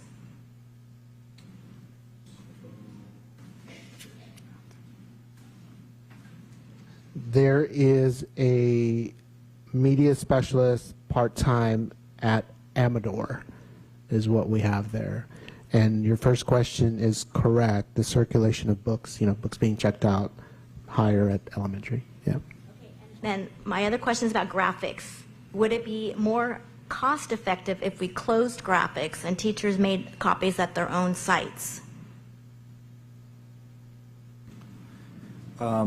No, we don't believe it would be more cost effective if we do that, because there's two things that would need to happen. One is we'd have to increase the fleet of copiers at the sites, and so that would increase cost. The other is graphics does a lot of specialty type of printing and curating that would have to then be sent outside to like Kinko's or FedEx or those type of things, and even with our increased cost, that then would cost the school sites more. Yes, we'll move on to Trustee Jones. So this afternoon, actually right before this, I was told by the 7th grade ELA middle school teachers that they're being asked to look for alternative electives that they might be able to teach because admin was asking them, saying that they're cutting that second period of middle school English. So I'm wondering, one, is what they are saying is true? Two, if so, why didn't that come before us like the AB block or the AB one did last year? And if it is happening, then what are the savings and would they show up on here? Thank you, Trustee Jones. I don't know, so I'll ask Director Butterfield to answer that one. The question around why AB and O period is not on the list is we had discussed that the allocation could address that. If you recall what I said earlier about we do an FTE allocation based on enrollment to the school site, then it's the principal who can then make the decisions as to where those allocations could be provided. So could that mean a lack or no more AB period? it could mean that if those class sizes are bigger, because the allocation would be the same based on enrollment. So I'll have Mr. Butterfield answer the first question from Trustee Jones. Yeah, the first question is we've been meeting with our 7th grade ELA team leads and principals for about a year now. We've had multiple meetings analyzing different district comparative data around what's being offered to 7th grade ELA in particular. The board subcommittee, CNI subcommittee, will get an update in November. Right now we're working on analyzing whether or not different intervention and humanities-based electives would be a good option for students if we went down to a single period ELA class in 7th grade. To Deputy Dialaz's point, the allocation of resources, our middle schools don't get extra allocation of FTE or sections for A period. They take that out of their general allocation. So any programmatic changes don't change. The CBA drives the FTE allocation based on student enrollment, not those programmatic changes. But what it could do is allow more student choice in terms of driving the master schedule, and then also more master schedule efficiency and staffing efficiency to drive down class sizes across the school sites.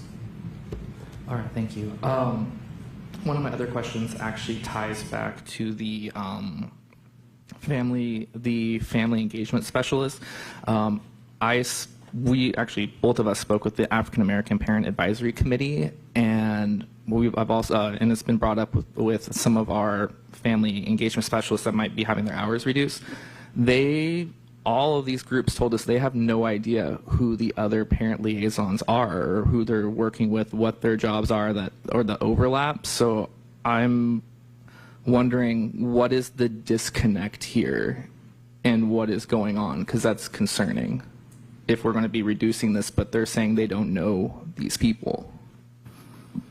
It could be, well, there's two different positions, two different titles. I believe, please correct me if I'm wrong, Trustee Jones. One is the parent liaison position, and then there's the other position that was created recently is the family services support specialist. That position was funded specifically from our ELO program funds. Do you want to speak to that, Director Liebhardt, just so you can explain, please, the difference between the two and the specifics? Family services specialists specifically support all of the families that are enrolled in the Expanded Learning Opportunities Program. There's a family services specialist that supports all the CSPP students and families. That's our California State Preschool Program. And a second, and that's a Spanish-speaking family services specialist, and a second position that supports our ELOP program. And they do all the enrollments. They are year-round staff. They support our summer programs, and there is regular communication with the parent liaisons and the social workers, and close work with the social workers, particularly when there has been a new MKV family identified in the district and getting them enrolled in a kids club. So there is collaboration between these groups. All right, thank you, because the reason why I asked this is because, like I said, we are hearing two very different things. And so that is of huge concern for us.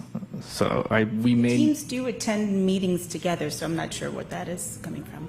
Well, and this is not an attack on you, but the AAPAC is in the audience right now, and they're shaking their head no, that they do not know those people and they have not met with them before.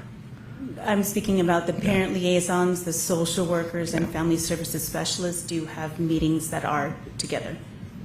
Okay. Thank you. My last question that I'll ask is, how do we calculate the salary savings?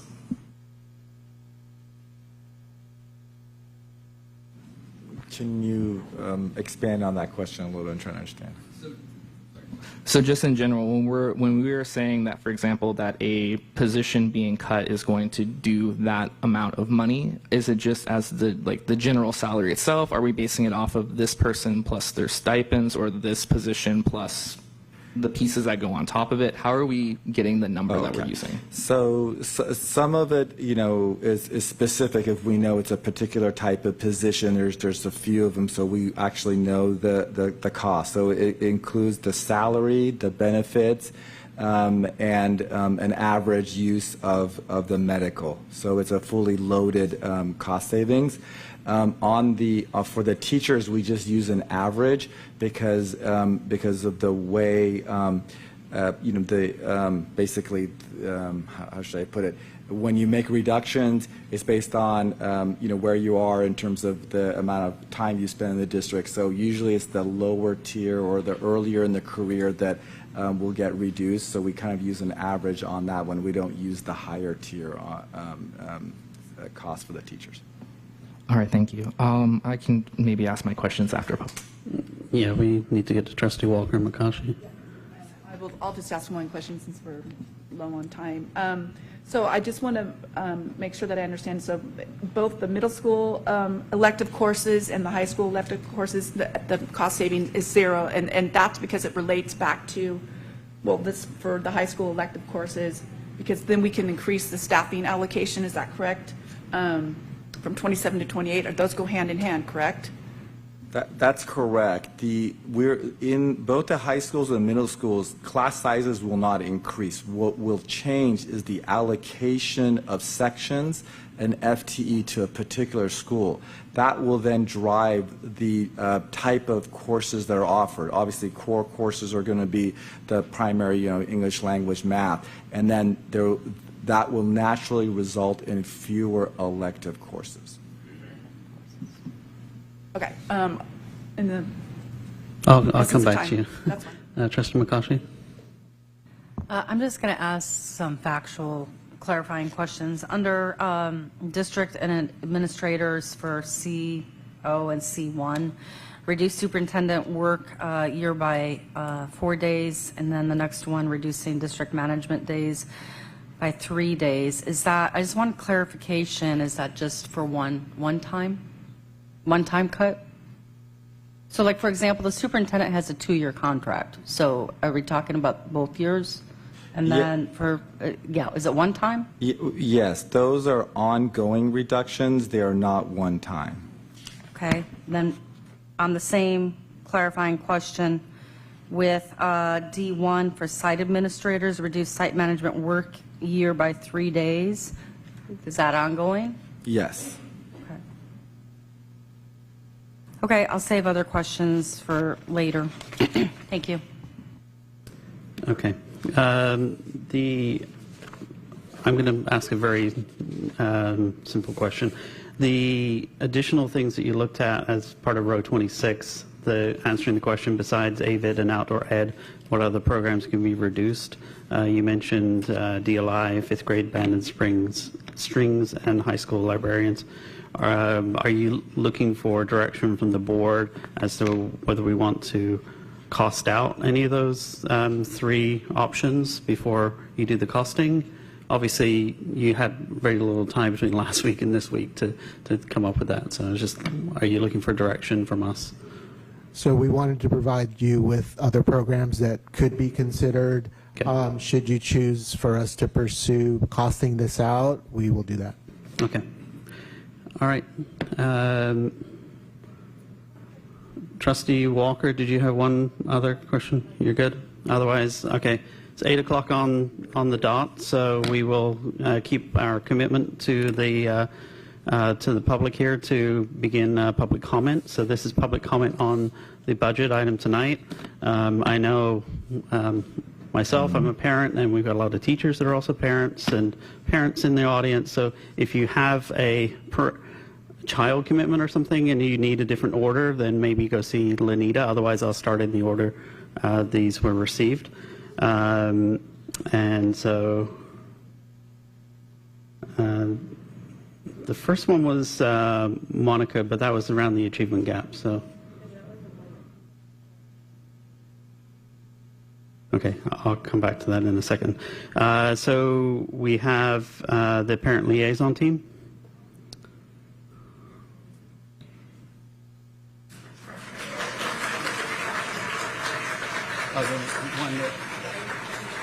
Okay.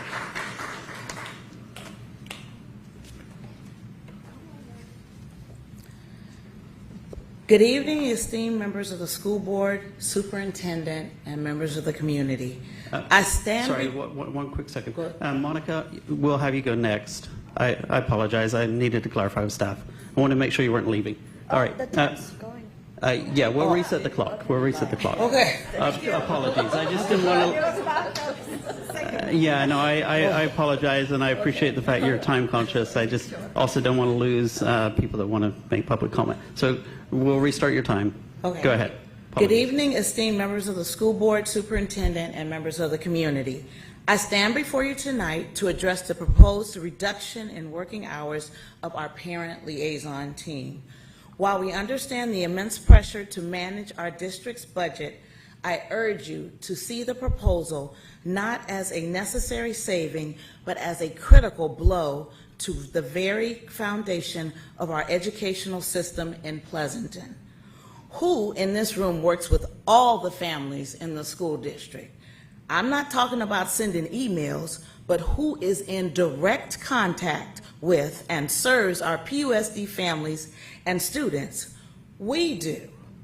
We, the parent liaisons, work directly with families in PUSD and the staff to help ensure the educational success of all our students, but especially the most vulnerable. We, the parent liaisons, are not an accessory. We are a vital frontline resource. We are the bridge between the walls of our schools and the diverse homes of our students. We are the essential human link that drives engagement, equity, and student achievement. Let me explain. What is our true value? Driving student success. Research consistently shows that parental involvement is one of the most accurate predicators of student achievement. The liaison team are the ones actively reaching out to families, helping them navigate complex issues like help with getting immunizations, especially translating them from one language to another, attendance, mental health, 504 meetings, school translation of documents, registration, enrollment, and accessing school educational programs and resources. We help ensure that language or cultural barriers never become obstacles to a student's education. Cutting our hours means cutting the time we spend directly helping students succeed. Supporting vulnerable families. For our families who are new to the country, facing economic hardships and dealing with emergencies, the parent liaison is often the first and sometimes the only trusted point of contact. We connect families with resources and critical service from food banks to tutoring. If you reduce our availability, we risk leaving our most vulnerable students and families unsupported and disconnected. Let me give you an example. We start our days with our phones ringing before we even get to our sites. Then once we get to our sites, we deal with situations that have discipline. There's attendance situations. We host parent cafes. We facilitate love and logics classes, and we advertise for those PUSD programs. We enhance our school communication, like I said, by translating documents into all the different languages that we speak. And we also work directly as calling parents and making sure that they know about situations that are going on at the schools with their children. Pitfalls in this cut. What we will experience by you cutting us 4 hours every day, it'll impact our families and the families that we work with. If the parent liaison is not available to help a family complete the necessary paperwork and the tasks that fall, this task will fall to higher paid administrators or teachers.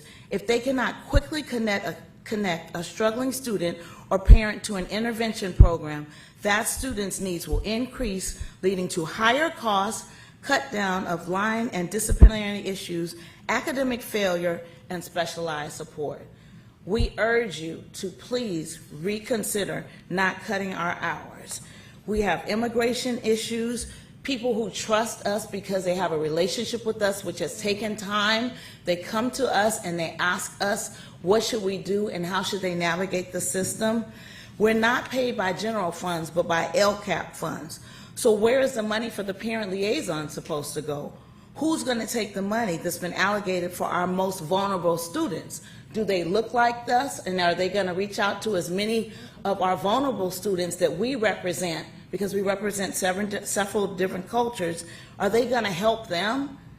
Please reconsider this, reducing our hours, because as I was writing this document, I realized that reducing our hours will negatively affect the impacts of not only the families that we serve that are most vulnerable, but our own families. Thank you for your time.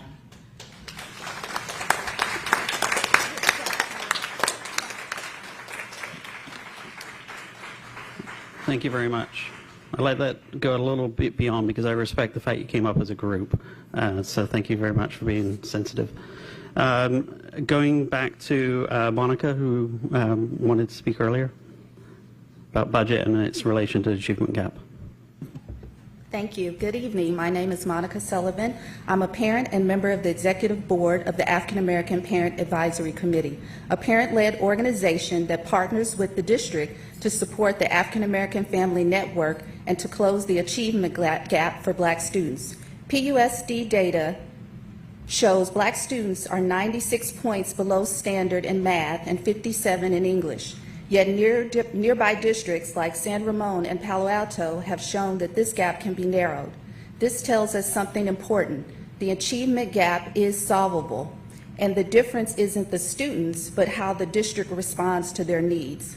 That's why APOC, which is the African American Parent Advisory Committee, alongside with more than 126 community petition signatures, is respectfully opposing the reduction or elimination of parent liaisons, F3, attendance specialists, F4, social workers, F5, behavior specialists, F6, wellness center staff, F10, library media assistants, J4, science specialist, J1, PE specialist, J2, and outdoor education program, J6. This represents people and programs that impact outreach, effectiveness, and narrow the achievement gap. Tanya Bass, our district parent liaison, she's the bridge between families and schools that research shows is essential for student success. Zunika Crenshaw from the Wellness Center creates a sense of safety and belonging for students who may otherwise feel unseen. Our attendance, social work, and behavior specialists keep students engaged and supported. Our science, PE, and library specialists make learning hands-on, joyful, and inclusive. And outdoor education gives students experiences beyond the classroom, opportunities they may never otherwise have, and memories that last a lifetime. These are programs that lift all students, not just Black students, but for those most impacted by opportunity gaps, these supports are critical. Cutting them moves us backwards. Here's where I want to shift our thinking. In addition to the cuts proposed, staff was asked to identify revenue opportunities, and I believe this community is ready to answer that call. I've lived in Pleasanton nearly 10 years, and I've seen the pride here. We're surrounded by companies with corporate giving programs. Many of us work at them. We have networked resources and shared stake in our children's future. So here's a challenge to all of us, families, businesses, and residents. Let's not just cut, let's create. Let's open the door for community donations and make it easy for individuals, small business, corporations, and organizations to fund specific programs and positions so we can see exactly where our support goes. APOC will continue raising awareness and gathering signatures until these vital services are protected. Together we can balance our budget without balancing it on the backs of our most vulnerable students. Thank you for your time and commitment.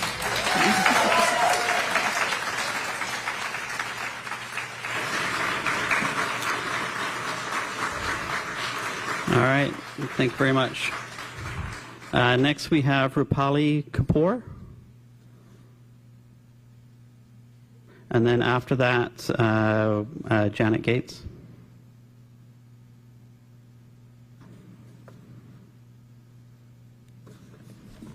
Good evening, Dr. Geisel, Trustee, Cabinet, and PUSD staff.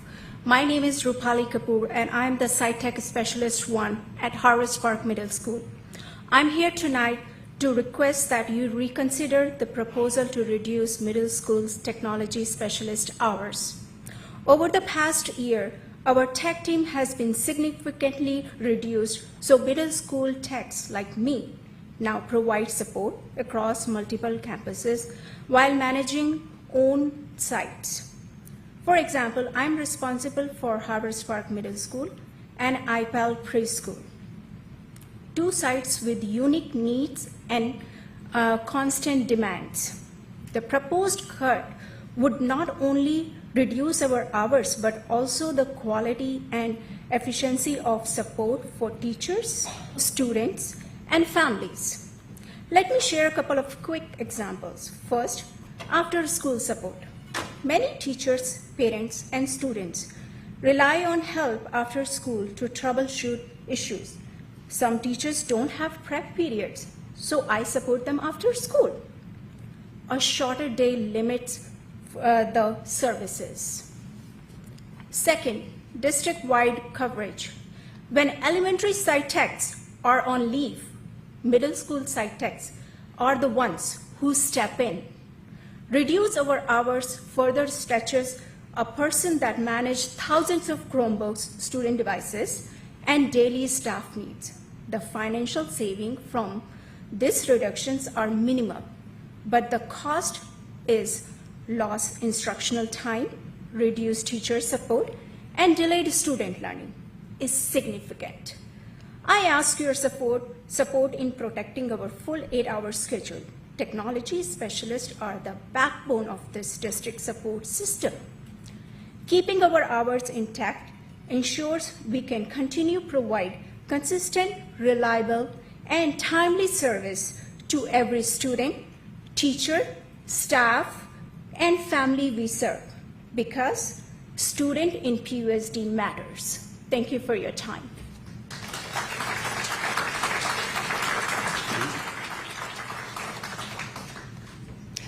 Good evening. I'm Janet Gates, a Pleasanton resident for 28 years, the proud mother of 3 PUSD graduates, all of whom are gainfully employed, a PUSD staff member for over 22 years, and our current Director of Student Services. I've been a teacher, department chair, assistant principal, and principal. I've spent my entire adult life serving students and families. I have much to say to you, honored board members, but for tonight I've pared it down to 3 key points. First, your decisions as elected school board members are difficult, but they must be made in the best interest of the entire district. Of course, your personal stories and past experiences shape who you are, but they should not guide decisions for 13,000 students and 3,000 employees. Please make choices based on the needs of the whole community, not your individual experiences. Second, stop vilifying and blaming district staff who are just doing the work that you have directed. This plays into a perception of us versus them, a division that does not exist. Over the past several weeks, district management staff were tasked with identifying possible budget reductions, an absolutely agonizing process that no one wanted to undertake. Instead of judgment, these board meetings need collaboration and empathy. None of us wants cuts. There isn't a person in this room who thinks that any item or person on the list isn't actively serving our students. But if our board cannot make the necessary decisions to balance the budget, we risk losing local control to a state-appointed administrator. Third, please publicly recognize that every PUSD employee impacts students, even those who don't work directly in classrooms or with families. District staff manage payroll, purchasing, safety, curriculum, and compliance with the more than 11,000 sections of education code. When we hear we need to see more cuts at the district office, it demeans and demoralizes people who make the work of teaching children possible. We are all part of one system: teachers, administrators, classified staff. But the district office has had many reductions, increasing workload here and at the school sites alike. At the same time, administrators have had our work year shortened, so our salaries have been reduced while other groups' salaries have been increased. You will not keep high-quality leaders or have a unified district if you continue to publicly undercut and undervalue the work of your leaders. We all want what's best for students. And as you continue your hard work as a school board, please remember and affirm we are all PUSD and we all serve the same children. Thank you. Next up, we have Patty Hennefy, followed by Brian H.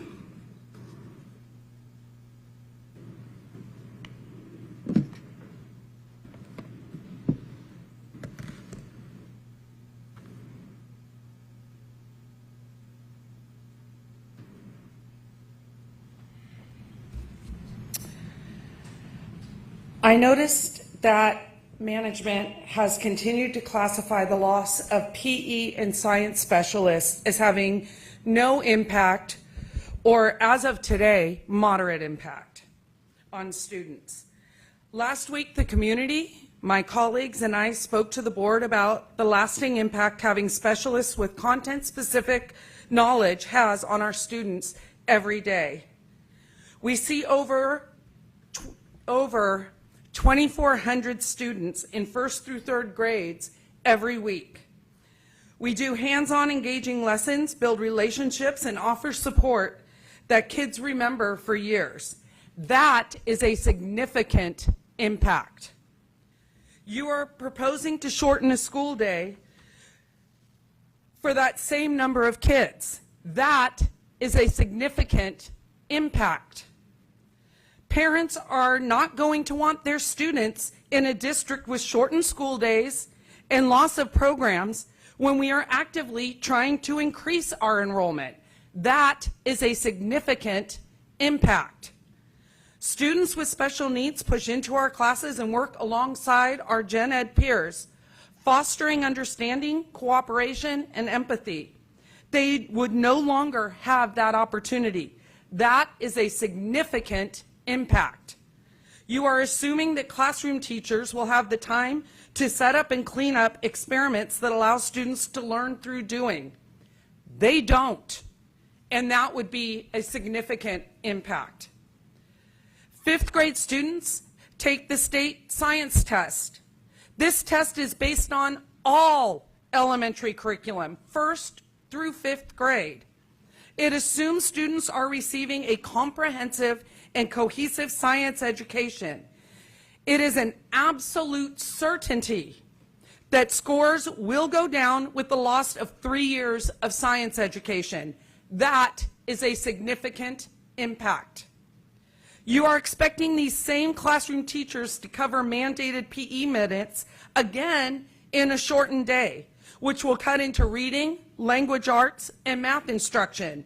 That is a significant impact.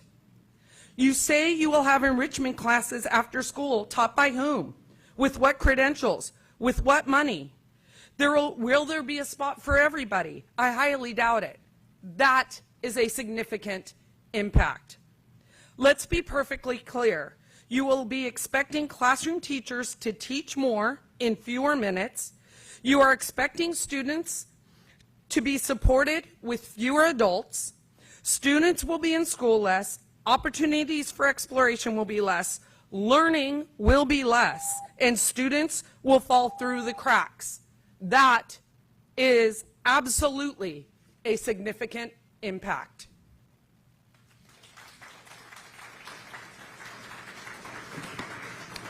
Thank you. Brian? And then after Brian, we'll have Kim Greenhouse. This is the second time I've been here this year, and I want to tell you I'm angry. We had a budget. We couldn't meet it. I work in corporate America where a 1% miss in my budget, that's a career-limiting error. And yet here we are with an astonishingly large miss. So I want to know I understand that this is not a dialogue with the board, but I want the board to tell us, because when I hear the explanations here, I hear known knowns, I hear property taxes, I hear declining enrollment. We know this stuff is happening. I hear known unknowns. What's the cost of living increase going to be? What's missing here is there are unknown knowns, things that we should have known that we don't have in front of us, and I would like a clear explanation from the board of what happened. Second, I noticed with great interest in the spreadsheet that was just published, there's a $13 million savings available. It's in the below the line section, so it's not in your contemplation today.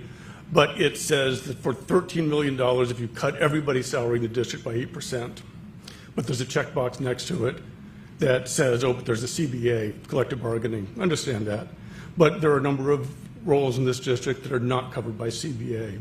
And if you took 8% cuts there, you would make savings that are much larger than some of the items that were already up on these boards today. So I'm asking the board to please direct staff to find all of the total compensation lines where 8% of that is greater than the smallest number that's already on the line. Thank you so much. Thank you, Brian. Kim? And then after Kim, we have Laura Beck, I believe. Good evening, board members. My name is Kim Greenhouse, and I'm a work-based learning teacher here in Pleasanton Unified.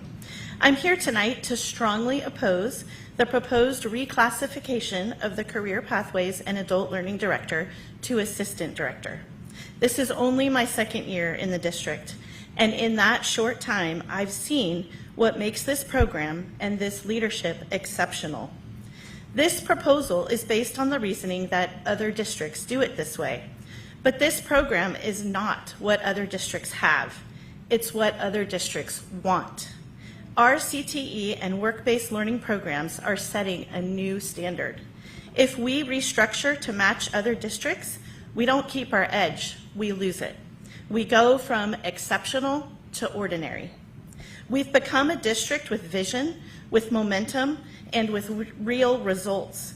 Just this past year, we launched California's first competency-based cybersecurity and robotics youth apprenticeships, registered with the state and the U.S. Department of Labor. 2 students completed the program last year. This year, we have 1 apprentice, 11 interns, and over 30 more students engaged in work-based learning opportunities, and it's only October. But it's not just about numbers. It's about reputation and recognition. In just the past month, we've met with several elected officials. State Senator Jerry McNerney, Assembly Members Liz Ortega and Rebecca Bauer-Cahan. We've also met with Elise Castro, Superintendent of the Alameda County Office of Education. And after meeting with Mayor Jack Balch, he highlighted our program at the Tri-Valley Mayor Summit.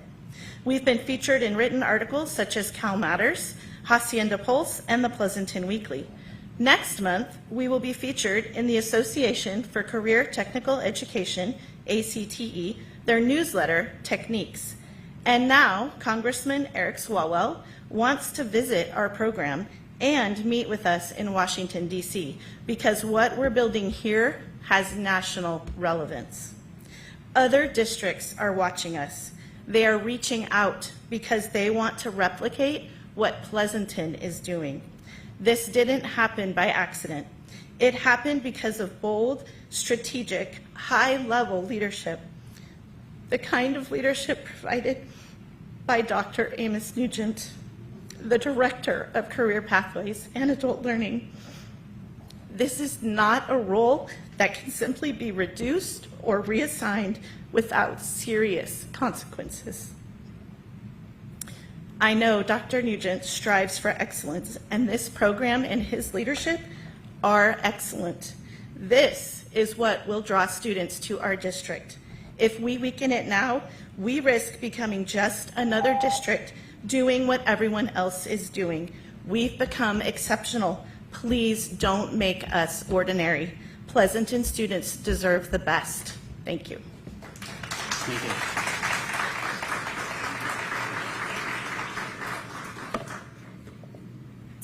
Hello, trustees. I'm Laurel Beck. I am also a work-based learning teacher here at Pleasanton Unified.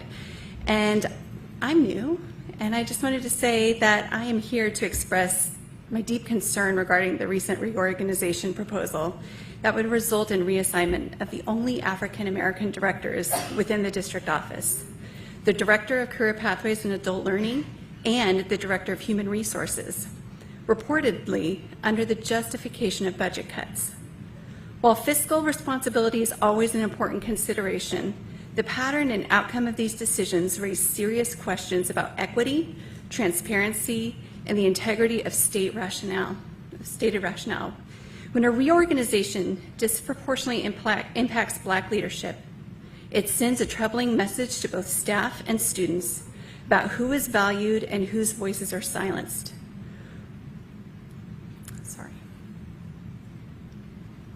Regardless of intent, such actions reinforce systemic inequities that public education has a moral and legal obligation to confront, not to perpetuate. It is especially concerning that these changes affect two leaders whose work directly supports access, opportunity, and fairness, areas that are foundational to our district's mission. The demotion of the Director of Career and Pathways in Adult Learning undermines programs designed to expand economic and educational opportunities for all students, while the removal of the Director of Human Resources, a key voice in equity and personnel practices, further weakens the district's commitment to inclusive leadership. The lack of comparable reductions among others at the district director level and the absence of clear measurable budget justification suggests that this decision may not, in fact, be rooted in fiscal necessity. Rather, it appears to reflect deeper biases, conscious or unconscious, that must be addressed openly and urgently. True leadership requires not only managing budgets, but also modeling fairness, integrity, and courage in the face of systemic inequity. I hope the board will take this opportunity to demonstrate that commitment through both words and action. Thank you.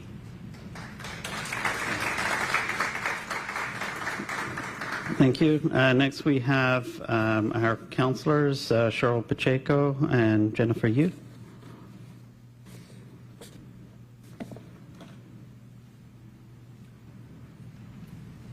And you each have 3 minutes, so just so I'm clear.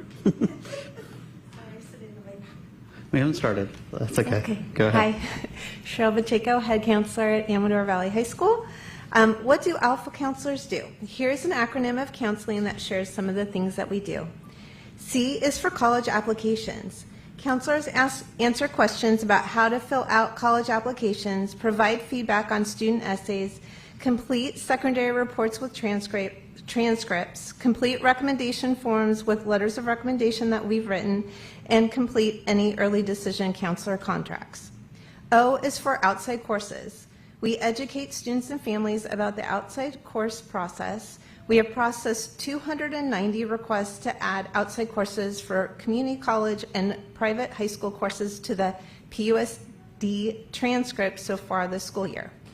U is for underrepresented students. Counselors support our underrepresented students by prioritizing them for one-on-one meetings, college field trips, and outreach support. We work closely with our parent liaisons and social workers to support families. We hosted a new families orientation to help new families transition to Amador. N is for nighttime events. We host evening events for students and parents about college, financial aid night, and course selection questions. We have attended Familias Unidas nights and Black to School night. S is for scheduling. We do course selections in February for the following school year. We record scheduling presentations for each grade level about course selections and host lunchtime question and answer and access support sessions for students. We processed over 850 schedule changes during the schedule change window in August. E is for equity. We develop processes and policies with an equity lens. When counselors attend at-site or district meetings, we provide input and feedback to address any inequities. L is for lunchtime support and activities. We host events for Wellness Week and Mental Health Week.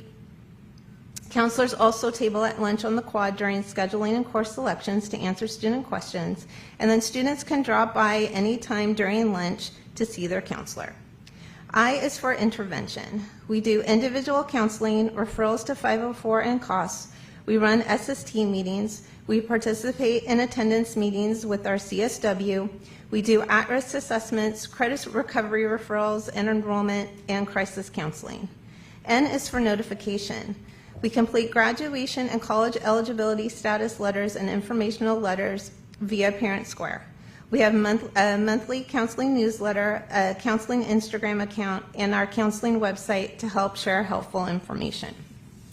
G is for graduation. Counselors monitor graduation status throughout high school and do referrals for credit recovery. We have student check-ins and senior contract meetings with parents and students if the student is in danger of not graduating. We also do teacher outreach and have ongoing communication with parents and students. We notify students and parents of graduation status. We celebrate with students and parents if they graduate. We support students and parents if the student does not graduate and help them process their feelings of grief, anger, frustration, and feeling loss.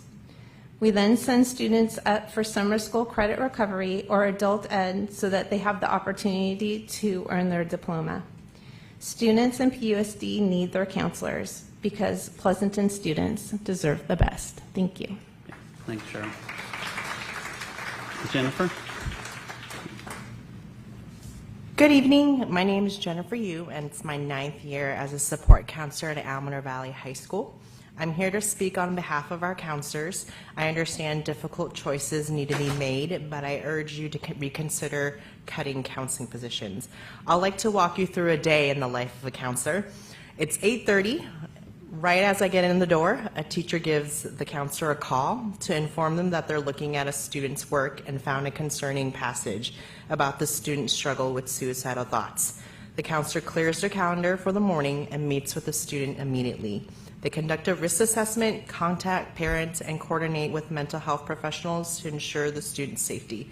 This process takes a few hours, but it's an important, vital process. A student came to the counseling office with a pass from their teacher wanting to speak to a counselor because he's having an anxiety attack and couldn't stay in the classroom.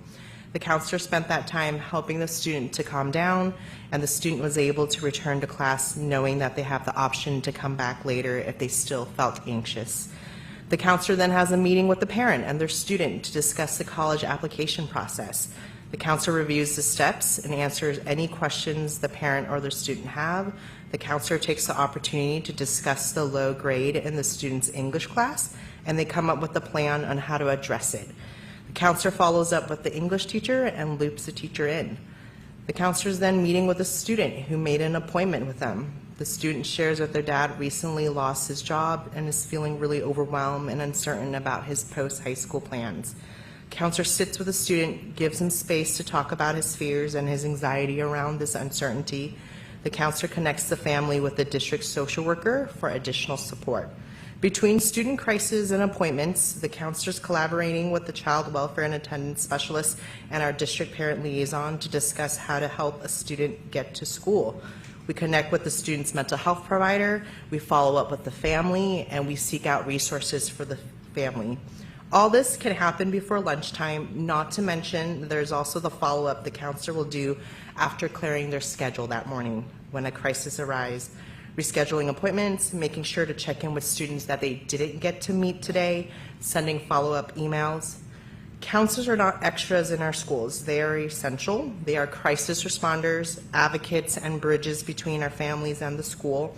When you cut counseling positions, you remove the first line of defense for students who are struggling silently. If we want students to succeed academically, socially, and emotionally, we need counselors in our schools, not fewer of them. Thank you. Thank you, Jennifer. Next up, we have Bree Barnett-Dreyfus, followed by Gopi Ram, and then followed after by Raj Vignesh. My apologies, I'm trying to be respectful. And so we'll start with Bree. Hello. I am Brandy Barnett. Bree had a family emergency, had to leave, so I'm going to read her words to you. Okay, go ahead. My name is Bree Barnett-Dreyfus, and I have taught at Amador Valley High School for 21 years. I printed out and reviewed all of the options for budget reductions. There were times that I scoffed while reading it, and there were times that I outright laughed at the student impact column. The no direct educational impact designation for reductions in operational services, for example. Maintenance will still need to be done. Sinks will still get clogged. Old paint will just get older. Money spent on maintaining a safe physical environment in which students learn does, in fact, affect students' education. Regarding the high school counselor reductions, to lose additional counselors would toe right up to the line of negligence, in my opinion. In the 24-25, we lost 1.8 full counselors between the two comprehensive high schools. Losing an additional full-time counselor at each site would absolutely impact students. Since the start of this school year, I have attended half a dozen meetings with counselors about students, seen them respond to acute emergency student mental health issues twice, and provide ongoing support to students in need. Our counselors processed over 800 schedule changes in August alone, and they probably wrote even more letters of recommendation for our graduating seniors so far. The moderate impact of further reducing our high school counselors described here is inadequate. Students will not receive timely support in making or changing their yearly schedules, leading to more students being improperly placed and potentially affecting graduation requirements being met. Students and their families will not be able to meet with their counselors as quickly as is needed. Forms and applications will be late, transcripts not mailed as quickly, and perhaps the most dangerous is the fact that students will not receive the mental health and emotional well-being help they need when they need it. I don't want to list the potential consequences of that. Further reducing students' access to mental and emotional well-being support does, in fact, affect students' education.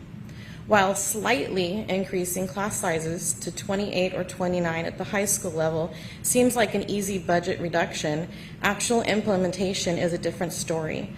In the 14-15 school year, the average class size across our science department, including our smaller special needs classes, was just over 30. Into 21-22, and since our average class size has been over 31. But that is an average, and the last time I surveyed my department for this school year's class sizes, 11 of our 62 sections had 36 students in them. The slightly reduced student attention mentioned in the student impact column has already happened. Further increasing class sizes does, in fact, affect students' education. Trimming $8 million due to a budgeting mistake will not be an easy task. I don't envy the board having to make those decisions, but I implore you to ask those of us that actually interact with our PUSD students every day how these reductions will actually affect them. The people and infrastructure responsible for our students' educations should be more than line items. If we are truly in this fiscal crisis together, I urge you not to cut more counselors, not to stuff more students into our classes, and to think about how much we have already lost for our students. Thank you. And happy Mole Day. It's hard reading someone else's speech, so thank you. Gopi Ram, do we have Gopi? And if not, Raj Vignesh, do we have Raj?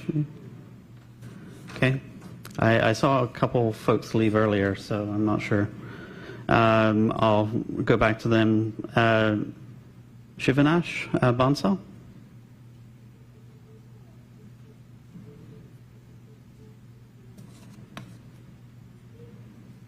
I'll also be reading the speech. That's okay.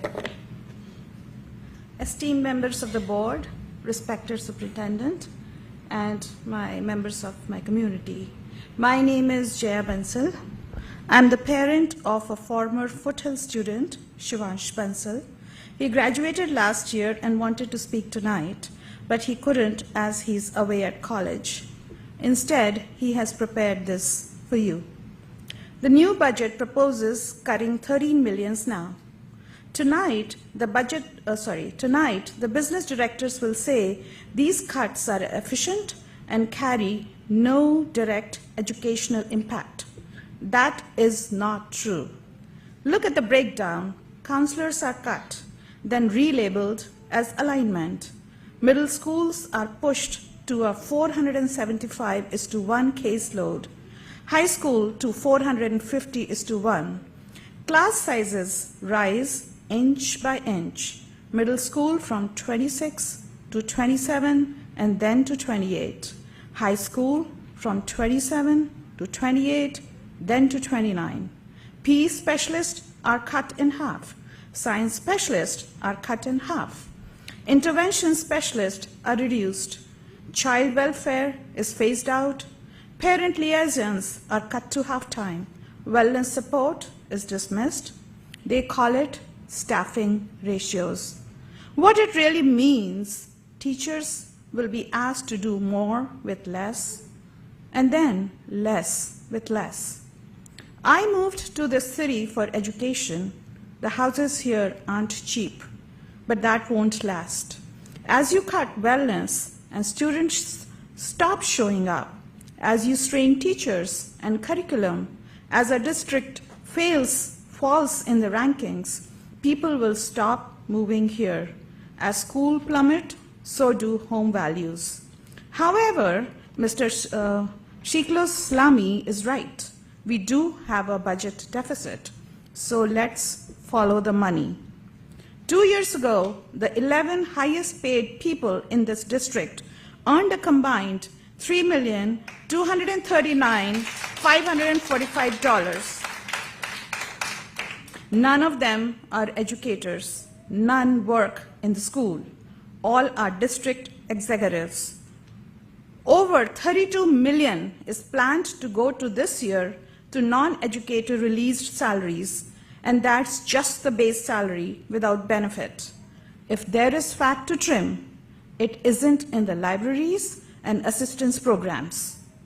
Budgets are choices. They are choices that reflect the values that we have. If you pass these cuts, children will learn that when adults were asked to choose, they valued savings over their futures. Thank you. Thank you. Next up, we have Janika Liverpool. Do we have Janika here?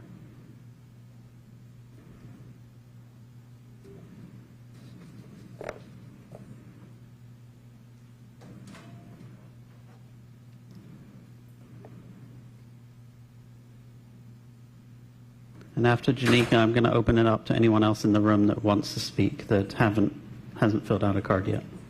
Go ahead, Janika. Hi, good evening. My name is Jenica Liverpool. That's okay. I am a parent. I have a daughter at Donlin Elementary. She's in 2nd grade. I met some of you last year, I think at this budget meeting when we did this before, and it was about music and some other things. We're a military family. We just moved here last year, and what I shared previously is that I had the benefit to do a ton of research about all of the schools in the Bay Area because we were willing to pretty much move anywhere for the best education, and Pleasanton won. And so I guess my cautionary tale is you really don't want to remove your special programs. One of the things that drew us here was the fact that you had, a designated science teacher, a designated music teacher, a designated PE teacher. Those are the things that are going to draw families to this town, to this city, and want to have them enrolled in your schools. And, removing those things, we'll go somewhere else because we want the best for our kids, and right now this is where we're at. I also just wanted to quickly share a little bit about myself and my background. I used to work for a Fortune 100 company as chief of staff, so I've been in many budget conversations. I've been in many, unfortunately, force reduction conversations. And the one thing that I'm hearing, and I just kind of wanted to share based on my background, you never want to impact your customers. You want your business to be able to continue to thrive, and you want to put your best people forward, and you want to make sure that the customer service doesn't suffer. If we think of our students as the customers, if we think of our families as the customers, if you're looking to cut back in areas, you don't want it to be that's an area that's going to impact the customer, in this case, the students. So that's just a little piece I wanted to share just from hearing in general. Obviously, I'm not in all of the budget conversations, but you don't want to impact the students, and things like getting rid of, you know, a designated PE teacher, a designated science teacher, designated music teacher, the counselors, you know, all of those things are going to impact the type of quality of education that, in this case, my daughter's receiving. I also promised that I would read this. This is from my daughter. She quickly jotted that down when I said I was walking over to listen in. She said, "I want to have PE and science. It's fun to do them. Please don't take it away." Thank you. Thank you. All right, so there were two that I believe left, Gopi and Raj Vagunesh. But if they're here, you're welcome to come up to the podium. If not, anyone else in the room that would like to speak tonight before I close public comment, you can always fill out the card after. So, seeing any, go ahead, come on up.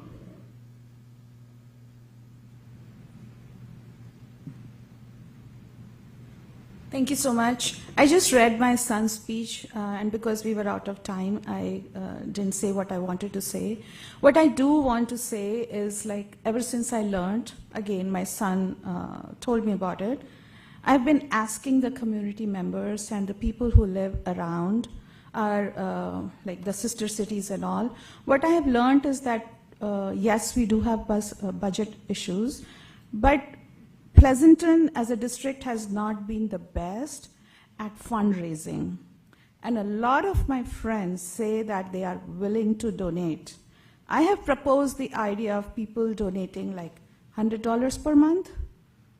And based on my calculation, if a lot of people gave that, we could have a less of a budget deficit. So I'm wondering, because I don't have access to reach out to people and ask them for money, but if there is something which the school could do. In the past, like when you did Future Fund, there was a way, like unless you didn't do it, it was very hard to go to enrollment.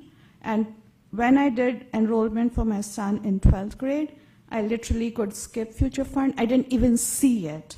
And later on I was like, this year I didn't donate anything. What happened? So if there is one thing which I can ask is, please figure out a way to be better fundraisers. And I'm telling you, there are people willing to pay. Thank you. Thank you. Okay, any other public comment? Going once, going twice? Sorry, I'm not used to the gavel. Closing public comment for tonight, and I'll bring it back to the board. Do we want to take a 5-minute break and then come back, or dig in? Okay, so we'll do a 5-minute break and we'll resume at 8:55. Thank you. Okay, we're back on with TV 30, so I'm going to resume the board meeting at 8:58 p.m. And thank you very much for the public comment and for everyone doing their best to stick to the time constraints. We did manage to complete public comment within the hour that we had set aside, and I'm going to bring it back to the board. In deference to the trustees that cut their list shorter, I'm going to ask Trustee Mukashi and Trustee Walker if you had additional questions you wanted to ask regarding the new items. We'll start there. Oh, yeah. Trustee Walker, you're okay? Trustee Mukashi? I can start. Yeah, just give me a second. So I did have a question on, okay, the program, I think it was the director of program specialists, the behavior specialist. I'm sorry, I'm trying to look what page it is.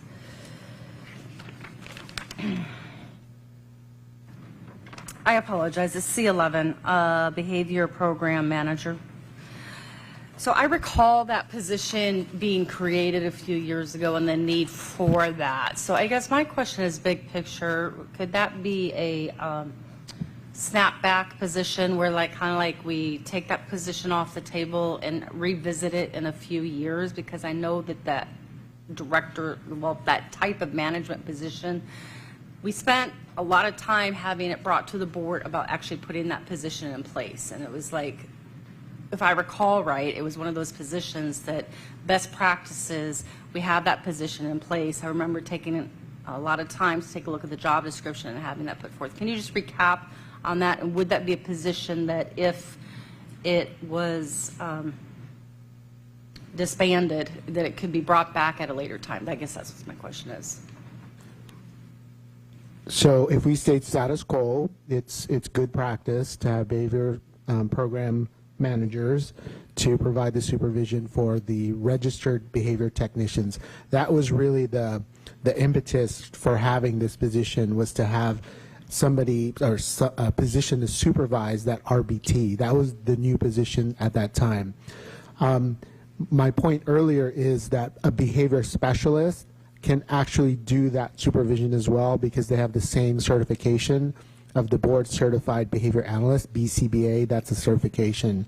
Can we stay status quo? That's good practice if we maintain this position as is, but we were just presenting to the board an option should we choose. This is a management position that would then be reclassified to a certificated position.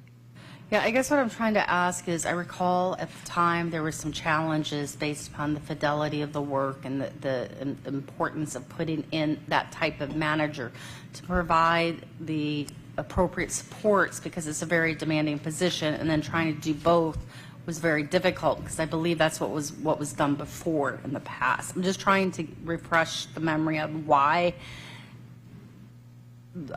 the district at the time chose to expand this position in a situation where we were using one-time money and deficit spending. So if you could just kind of give the rationale why we had approved this position initially, is what I'm really getting at. Can I call up Dr. Ricard? She'll probably have some details. So Jenny, thank you so much.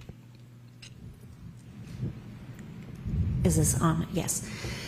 So the position was created when we originally created the position of registered behavior technician within PUSD.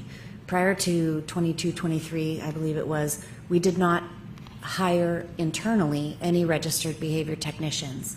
Our plan at that time was to hire quite a number of registered behavior technicians to serve as site behavior support.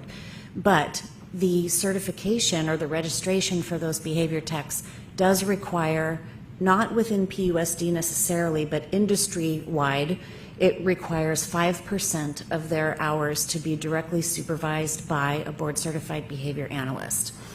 And so the behavior program manager position was created to provide the supervision for a significant workforce within PUSD of registered behavior technicians. Sorry. Okay, thank you. I have other questions, but I need a little, I'm going to pass it to others. Go ahead, Trustee Walker. On L6, okay, we get, explain that to me again. So we get $840,000 from the CTIG grant funding allocation. So this proposal is, instead of, we would use $400,000, we would take that out of the general fund because we're paying from the general fund for the CTE salaries, correct? And we're going to, instead of using that $840,000 for whatever we use it for from the CTIG grant, we're going to use it to fund. Correct. Currently, most of the CTIG grant provides for additional CTE programming. So what this would... Professional development and whatnot? A variety. Advanced course, advanced CTE, a variety, supplies, materials. It is an enhancement to the program that we have. What this would do would say that about half of the CTE grant would be used to fund existing core CTE courses, not enhancements. It would basically supplant, not supplement. Supplant, okay. Okay, great. I'm going to add to the clarifying question there, though. When we had CTE here a few weeks ago, they made an inference that CTE not being spent on CTE? Are they referencing this? So CTE dollars would stay with CTE. The district spends $1.6 million in ROP, which is part of the whole CTE package. This would be, in this model, which is a model which our neighboring schools utilize as well, is more of a supplant versus supplement model. Okay, understood. All right, Trustee Jones, any other questions?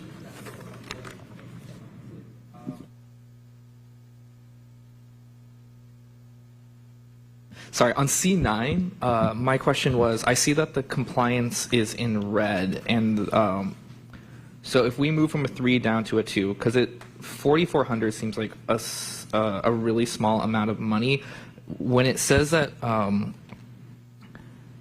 this would move it entirely to like pushing a lot of more work onto the staff site, so how might that? Can you, I guess, go more into detail on what that would look like if we were to do this? So part of that compliance issue is this position is, a lot of it in this district is about compliance. So it's the time that the senior director takes to work with the sites, the principals, the staff, the department staff here at the district office. It's a pretty vast department. I would say in the Ed Services department, for, you know, aside from the site principal who manages teachers, it's the bigger department for sure. The other part of this compliance issue and goal alignment is staying competitive. I researched the salary for this particular position, and for example, Dublin has a senior director position, and when we're comparing, we tend to look at the mid-level. So that's on average kind of like that 5-year span. So senior director is 184. I'm sorry, that's ours. In Dublin, it's 186. The Livermore structure is actually an assistant soup position at 242.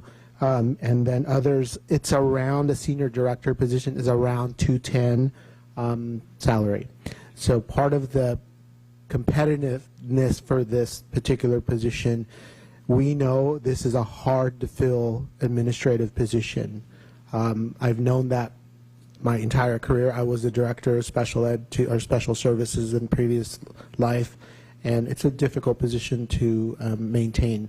Here in Pleasanton, I believe this current staff member is the 5th director in special education in my 8 years here. Okay, I was about to ask how long on average in the district. My next question is about H3, the increased graphics rate to cover true cost. The prior number that we had for that one was 125K, and it's down to 72. So my question for that one would be like, and I hate to ask, but would we be able to bring that number back up to 125K? Because for me, I would rather charge more for graphics if it means not having to cut a position. So we can look at that. That was at that increasing it by 50% margin. We provide in the answers we provided the breakdown, but we can definitely go look at if we were going to what the rate increase would be, and would it be in line with market or would it be below market? So we can take a look at that. I appreciate that, because I'm just anything that would not be a person I would like to look at. Next one is I1, the integration specialist. This position is incredibly important. I know and I understand that. My question though is, we've looked at cutting 1.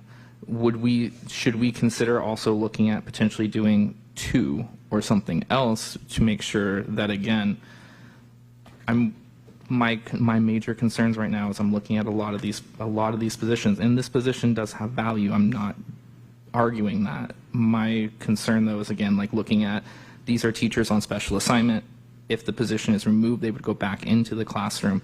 If we still had 2 instead of 4, this work would be able to continue, but that would also potentially mean preserving some of these other things that we're at risk of losing.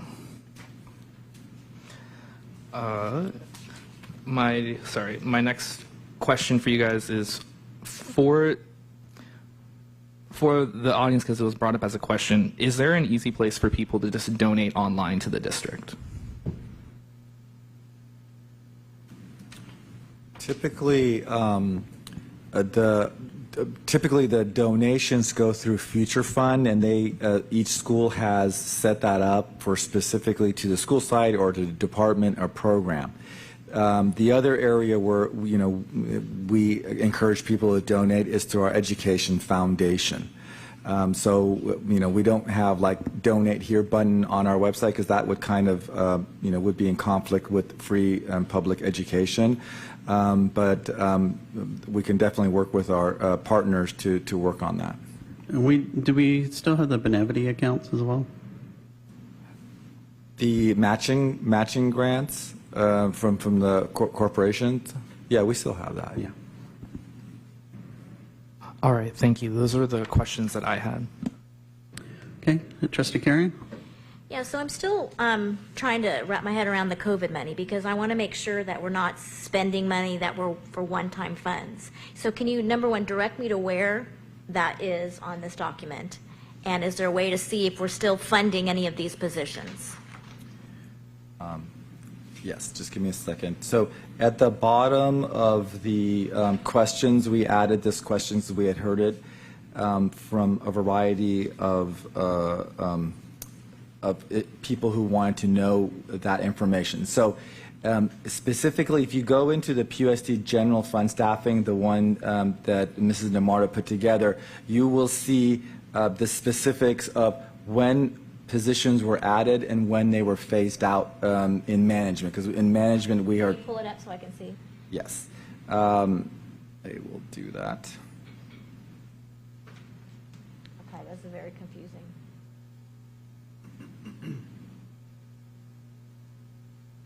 Okay, so is there a way to see which ones we're still funding? Trying to... Namarta, can you help me out with that? Sure. The column that's labeled 25-26, that's the current school year. So where you see a 1.0 or a number, that indicates that that position currently exists. If it's blank, those positions are gone. So if you're looking to compare 18-19 to 25-26, it would just be looking across, and each year is listed there. The positions that were added during the pandemic years are highlighted in yellow to make that a little bit easier to look at. You'll notice that most of them are now gone. There's 2 positions, I believe, that still remain, and they're listed on item 27 in the Q&A. One of them is the technology coordinator, the ed technology coordinator, and then the coordinator of technology operations was added during COVID times, but that position ended up replacing the data processing coordinator in that department, so it was a wash. But all the other positions have either been phased out, or now I think the coordinator of MOT is the last one that was added during that period of time that is going to be phased out potentially this year. So if you scroll down, I guess, to where the totals are, you can see the differences by division over the years and the increases and decreases. Generally speaking, and I think we noticed this pattern when we had these conversations in the spring as well, 21, 22, 22, 23, there was kind of a peak in staffing, particularly in management, but that's also true in certificated and strangely classified staff. And this came up today when I was in an HR consortium meeting with the county. Classified staffing has actually increased across the state since before the pandemic, and that holds true in Pleasanton as well. If you look at the lines for classified, there's more classified staff now than there were pre-pandemic. And then I think I just want to continue that on the certificated and classified. Let me go back to the response. There are several areas of category that still remain During the COVID times, we added counselor FTE, particularly at the elementary schools, and then subsequently that was negotiated to increase their ratios in the elementaries, and so that is now a collective bargaining ratio that has stayed with us. There was some other positions that were added and phased out, or funding sources were changed. In the classified area, there was the main area of increase that has stayed with us is the hours of paraeducators. So the state required us to spend the money in a particular group, and so for Pleasanton, the hours our paraeducators work were sometimes not matching with the school day. And so once we increased the paraeducator times to match the school day, we never went back because they should be there during the time that the students are there. And the Wellness Support Center specialists have also remained with us. So there's a few other pockets that have stayed with us. And my other question is regarding PPIE. I think my concern is there's a lot of people out there who have said, I want to be part of the solution. I want to donate. And so how can we, like Trustee Jones was saying, how do we get them to donate it? How do we know, like, what are they paying for this year? What could they possibly pay for next year? Because I think it'll be easier for me to like cut something if I know PPIE would pay for it. Yeah, it's a great question. I know Marisa and I are going to meet with the foundation. My own experience has been the bar has been raised in the last community I was in. When there was a great recession, they went and said, we're going to raise the bar and we're going to make up the difference. So I know that there's ways, and Marisa, if you want to opine on this issue of how do we raise more money. It's something I'm going to continue to talk about with President Jen Flynn and Executive Director Andrea Wilson. It's come up a couple times tonight, and you know it's safe to say too that I think that's a longer game, not too long obviously, but it requires strategy with a longer runway than we have. One last question about LCAP. It sounded like you said we had to reduce LCAP by $350,000, and so I guess my question is, if that's the only amount that we have to reduce it, why does it feel like there's a lot more than $350,000 on here? So we identified a larger amount that, again, it goes back to the prioritization in the plan and the program. The LCAP will need to get, if, for example, let's say the board comes up with $500,000, $600,000 of LCAP reductions, that will then require the committee and the staff to look at all of the goals and say, how else can we achieve those goals, and look at opportunities to other areas within supporting the student population. So again, we have identified it. It doesn't necessarily need to be cut by that much based on the data, but we will need to make a certain level of reductions for sure. Okay, Trustee Gerstlich, any questions? Oh, comments, okay. Any other questions from the board? Otherwise, we'll turn it over to comments. Go ahead, you have another question? Yeah, I have just an overall question. First, I wanted to thank staff, in particular for some of the asks that we had from last time, in particular the examples of the alternative funding and how to help fund positions through other grant monies. So I want to expand on that, and my question is, well, I know the Expanded Learning Opportunities program is a big one, but what are our bigger other funding programs besides ELOP that we could consider? Sorry, I'm getting a little tongue twisted. I know that we have the CTE grant. You've already proposed that to help fund some positions in what you presented tonight. You identified the preschool funding program and then ELOP. Are there other programs for additional funding that we haven't considered? It's just a big question. And you probably say we did, but I don't know. No. So I think one of the challenges is, and I'll kind of turn it over to Ed in a little bit, is that we have gotten certain grants in the student services to help with medical billing.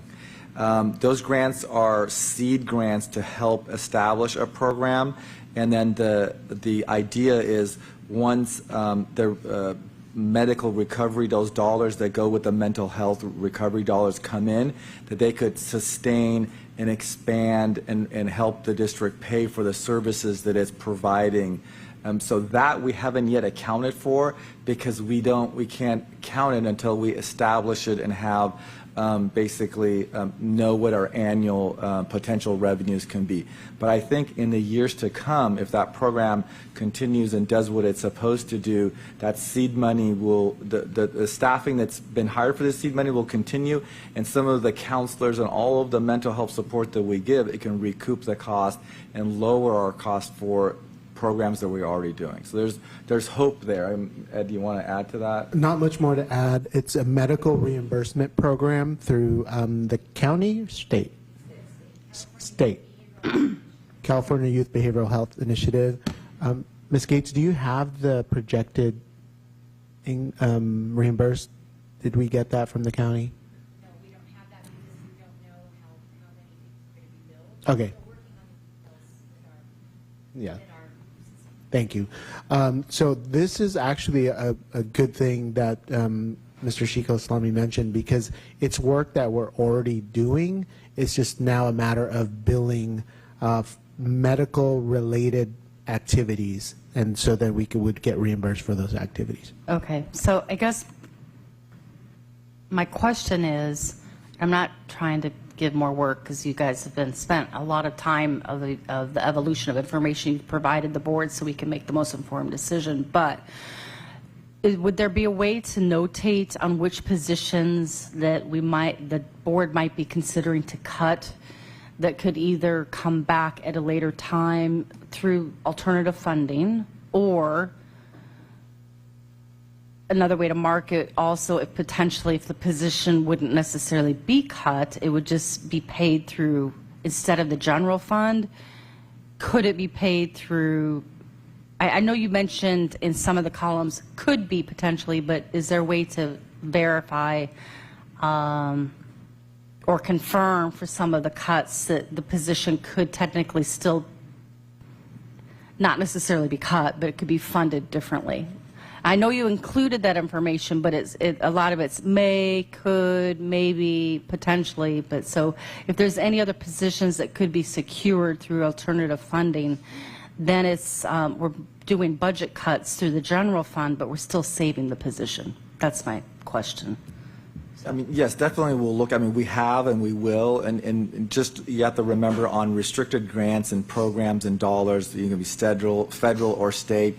There are, sometimes you can supplant, and sometimes you cannot supplant, and you have to supplement. Absolutely. And so we'll review that again, and if we find anything, we'll bring it forward. Yeah, I mean, we've done the analysis verbally. I think we can just maybe show a chart of what the compliance is of how much we can supplant, how much we can't supplant, and go through all the grants. Because we've done that in conversations. I think we just need to account for it. It's a very good request. It might help with the exercise so that as we're going through making these difficult decisions, it might be able to have us process the information slightly differently, and also to the public to say, okay, this position is actually going to be still allocated. It's just going to be funded or paid differently. So this is something to think about. Just to piggyback on that, that's the same idea what I was thinking with the PPIE. If we have a list of things that could come back. I have a question on the PPIE campaigns. Are they run, they initiate their campaigns a year before, right, before they go into implementation, so they're already gearing up. Aren't they already running their 26-27 campaigns? Yes, that's my understanding. I believe the gala is coming up, and they have targets that they want to meet. Okay. But, from a budgeting perspective, since it's donations, we're not allowed to plan for it, correct?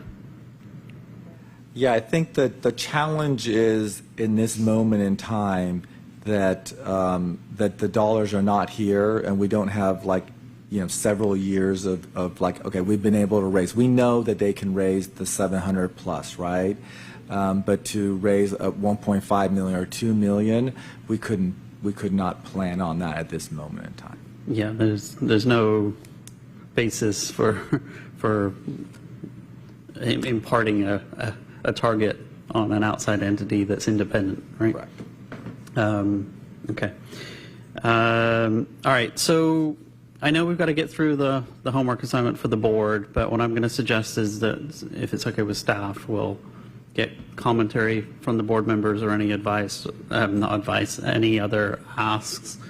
We'll try to minimize the asks because staff is already consumed with a lot. And then we'll bring it back to Namarta to take us through the homework, if that's okay. We'll start with our student trustee. I first wanted to start with the position of the child welfare and attendance specialist. I've taken a lot of time to research the roles and the duties of this position, and I just wanted to ask if this role was to be phased out, who would be visiting homes, checking in on a daily basis with students, making action plans to help those students get into the classroom, and supporting the parents and families who feel hopeless about their child's attendance. These students that these specialists help are especially part of disadvantaged groups, and these specialists frequently work with students who are struggling with their mental and emotional and social health, as well as students who are currently unhoused. Cutting this role would not be an equitable decision. This is a critical support system for students, and many students would be incredibly impacted, both educationally and also to their overall health and well-being. Keeping these specialists keep children going to school. They help them create self-discipline and independent skills so they can succeed in the future, even if they have gotten off to a little bit of a tricky start. This is an incredibly valuable position, and I just wanted to mention that. I said it last meeting, and I'll say it again, that we must prioritize the health and safety of PUSD students, both physically and psychologically. So it's honestly a little bit absurd to me that we would get rid of the first line of defense, which are the health services assistants at our elementary schools. Our students with diabetes, epilepsy, severe allergies, asthma, and other chronic medical conditions deserve to feel safe and cared for at school, especially such young children. It's a medical necessity to have these assistants on site, and again, would be a little bit absurd to phase out. And as for the argument that the DO positions are valuable and the employees are incredibly important, I totally agree. However, a school district is for the students, and they must be the first priority when deciding on these cuts.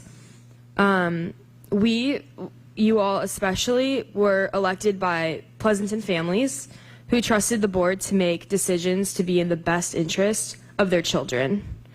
So I just want us to keep that in mind. So that's all I wanted to say. Thank you. Okay, thank you. Well said. Trustee Carrion?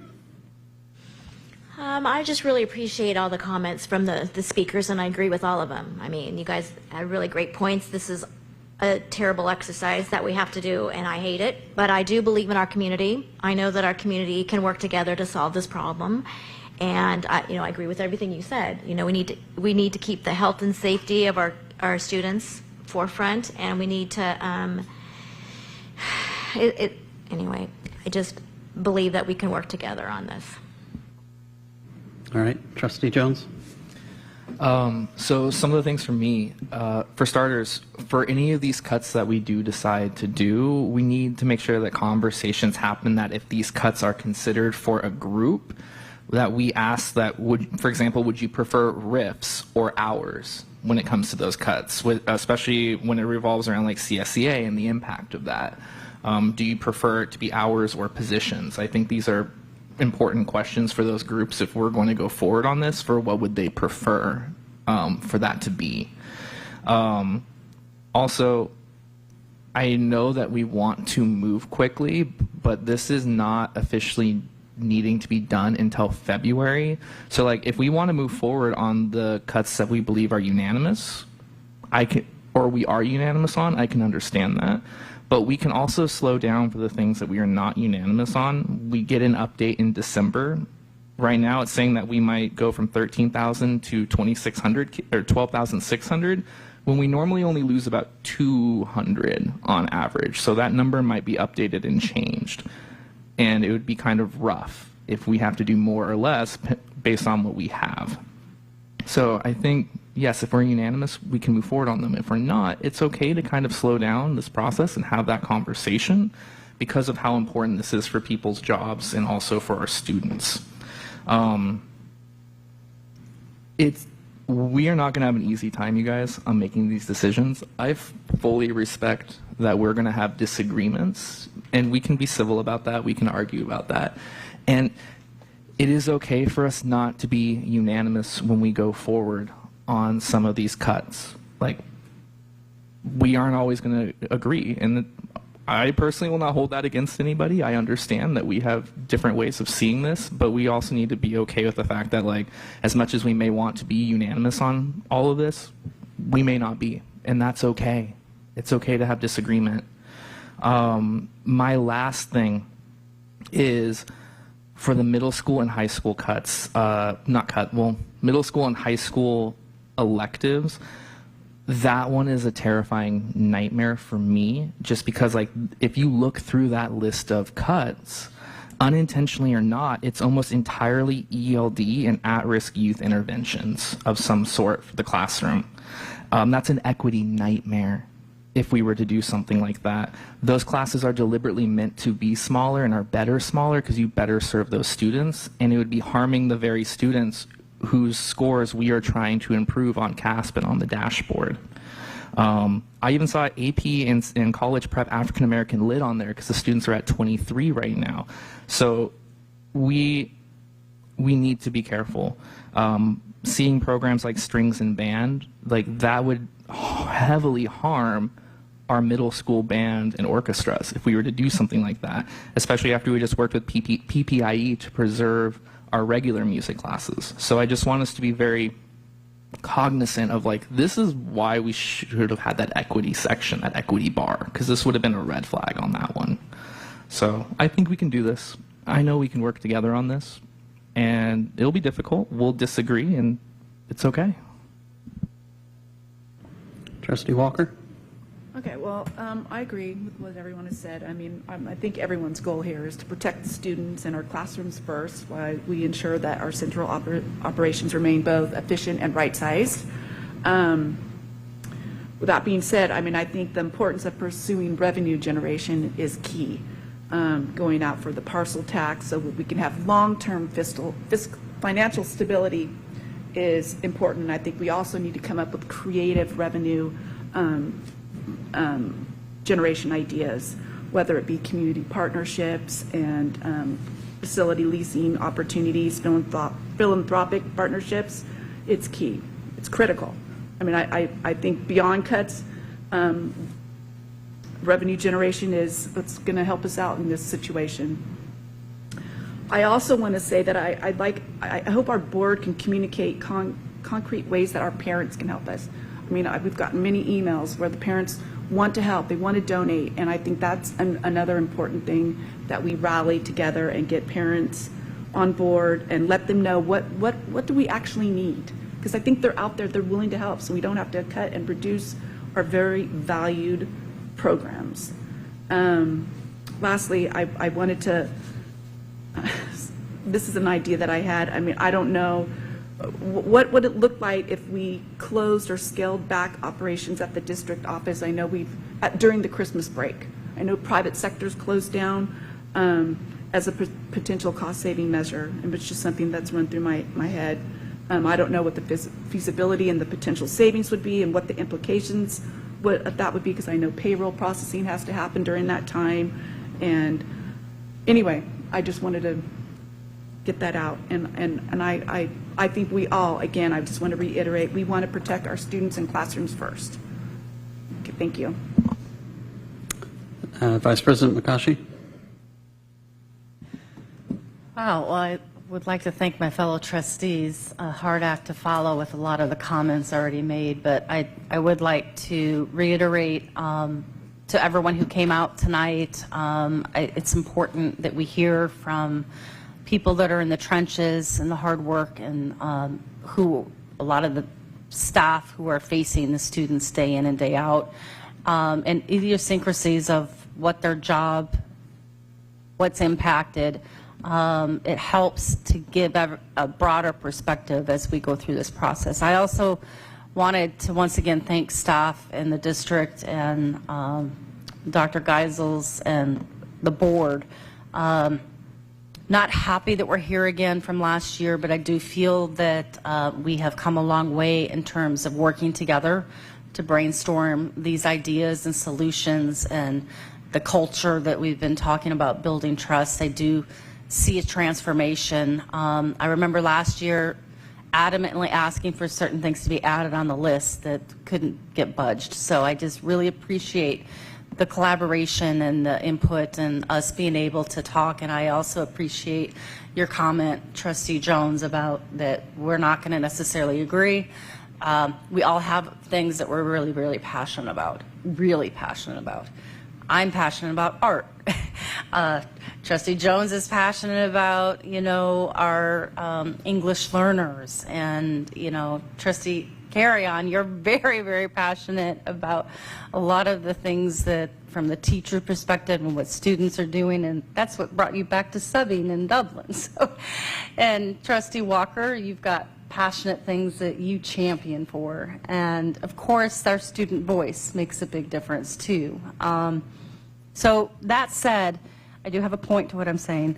I would ask if we can think about positions that can be repurposed or collapsed into one. You've heard loud and clear from some of the wraparound services. So for example, we've got attendance clerks or, attendance personnel that help with our students that might have school avoidance. And how can that be combined with maybe another position so that it's not completely wiped out or being asked to be tasked on by someone else? So just something to consider or think about. And then I do agree with what Trustee Jones stated, which has been presented and already been modified, and we did do that last year, that if there's certain positions here on the list, if there's an opportunity to go back to those groups to say, okay, what would make more sense? Collapse, shorten calendar, shorten hours, what the people that are doing the job, what makes sense. So I think that would help with this process. And then I already mentioned about the additional funding source as we think about the reduction list. So I have a lot more to say, but thank you. That's it. All right. So I'm going to break with sentiment a little bit because I'm going to be pragmatic. This is the engineer in me. We signed on to ACOE. Is it ACOE? I always get the acronym wrong. That we need to cut a minimum of 8.1 million and 767K the following year. That's the 9 million, and then staff was pointing out the 10% uncertainty factor, which resulted in the 10, right? We cannot, and so I'm a bit concerned about the comments like, well, we can leave it till February. We don't have to act now on some of these things. The reality is we have to get to, our job as a board is to be fiscally responsible. Otherwise, we're not fulfilling our local control responsibilities.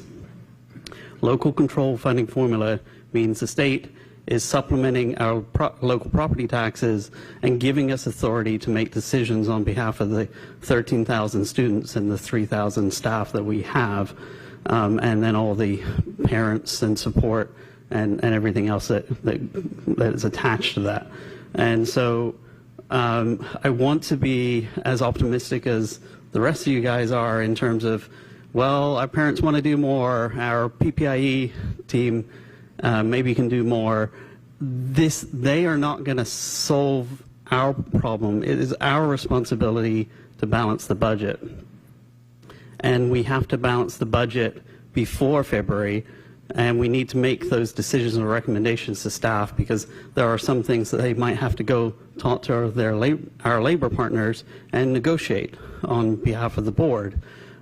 So I agree that we can tier this and sort of say, okay, these are the things we all agree on, right? And that's sort of one motion. And then these are the things that, but even if I disagree with Trustee Carrion or Trustee Jones, there has to be a different item that you're willing to put forward to fill that fiscal responsibility that we have to get to $9+ million, no matter what way you cut it.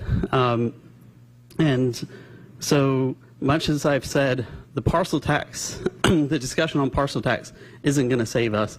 Asking our parents to suddenly donate and swallow the PPIE coffers before next year isn't going to save us from the financial responsibility to make decisions against the minimum 9 to 10 million target. And that is the hard work ahead of us.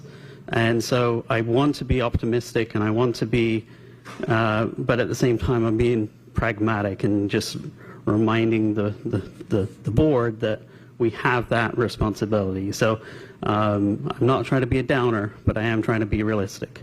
One thing I did want to point out, and I appreciate staff doing this, is we didn't spend any time on it, but the PARS line item, which was 0.5, just so that we're all on the same page. So when we transferred the $11 million to get from 0.47% reserve back up to 5%. We did that by taking $11 million of the sale of the vineyard property over into the general fund, which is a one-time exemption because we started that process during COVID. When we did that, we put $7+ million in a stabilization fund, and then we allocated certain funds, and that decision was made, I think, September 11th. The only item that is designated for one-time funds outside of the $7 million stabilization fund is the $882K. So just to be clear, what that line item does is it basically takes our reserve from 5% to, I think, 4.6% or 4.4%. I can't remember which way around it is, but it is going to lower our, if we include that item, it is lowering our reserve down to 4.4 or 4.6%.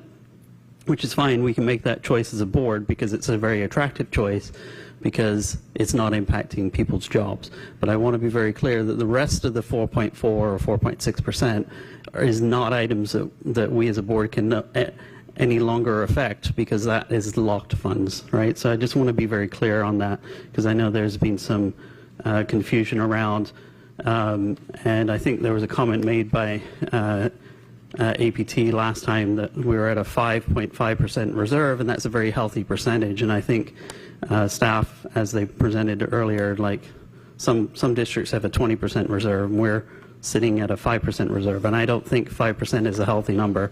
And so I would disagree on that. But I am saying that we are already, as a board, backing that down to 4.4. So I just want to make everyone to be on the same page.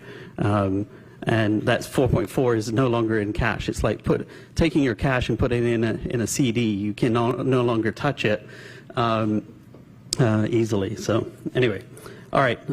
So those are my comments, and I'm going to bring it back to Assistant Superintendent Graywall to kind of take us through what is the homework and expectations of the board, and when you need that input.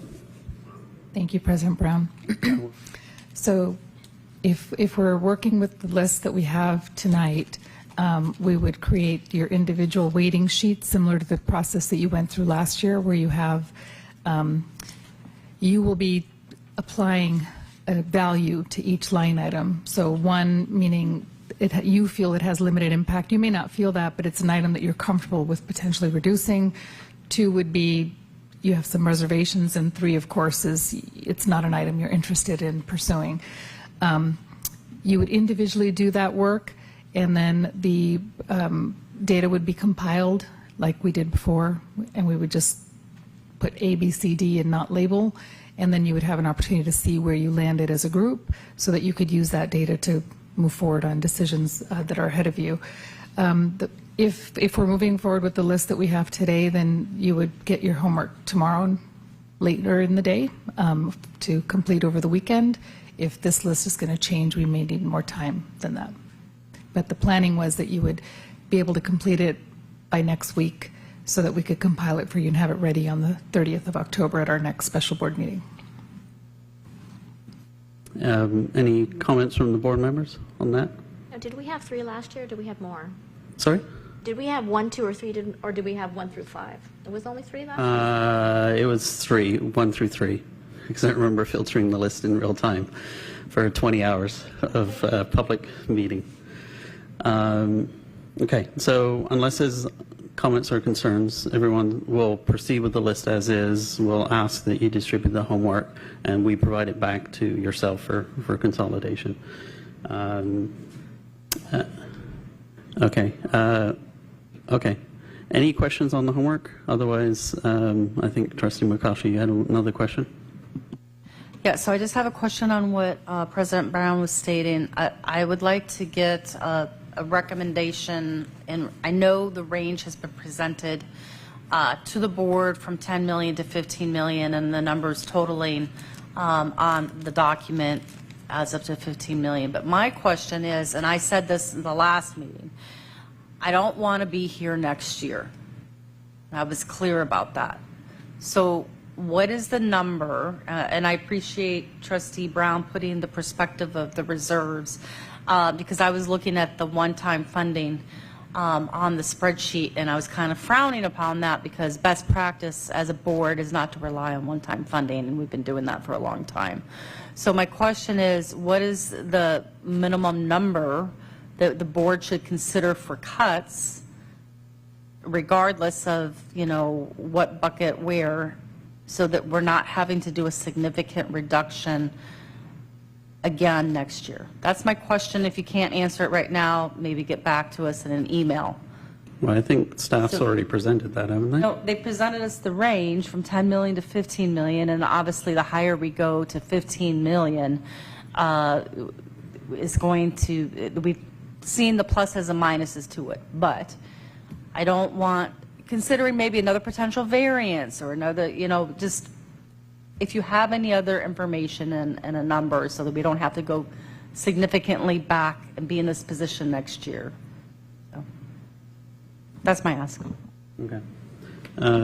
Maurice or Ahmad, did you want to comment on that? Or? Okay. Well, I think it'd be helpful to put the range slide back on. Who's has the cockpit right now? There it is. So what I was saying, a starting point, and this is based on the resolution of the conditional budget, the starting point is 9 million. Staff put the minimum at 10 million for a 10% buffer in there, and then I'm not going to go over it again, but I talked about the risks and benefits of going higher than that. I think the complicated answer is the evaluation of risk is a shared responsibility between staff and the board in terms of how much risk do you think there is in the state coming back with a lower COLA?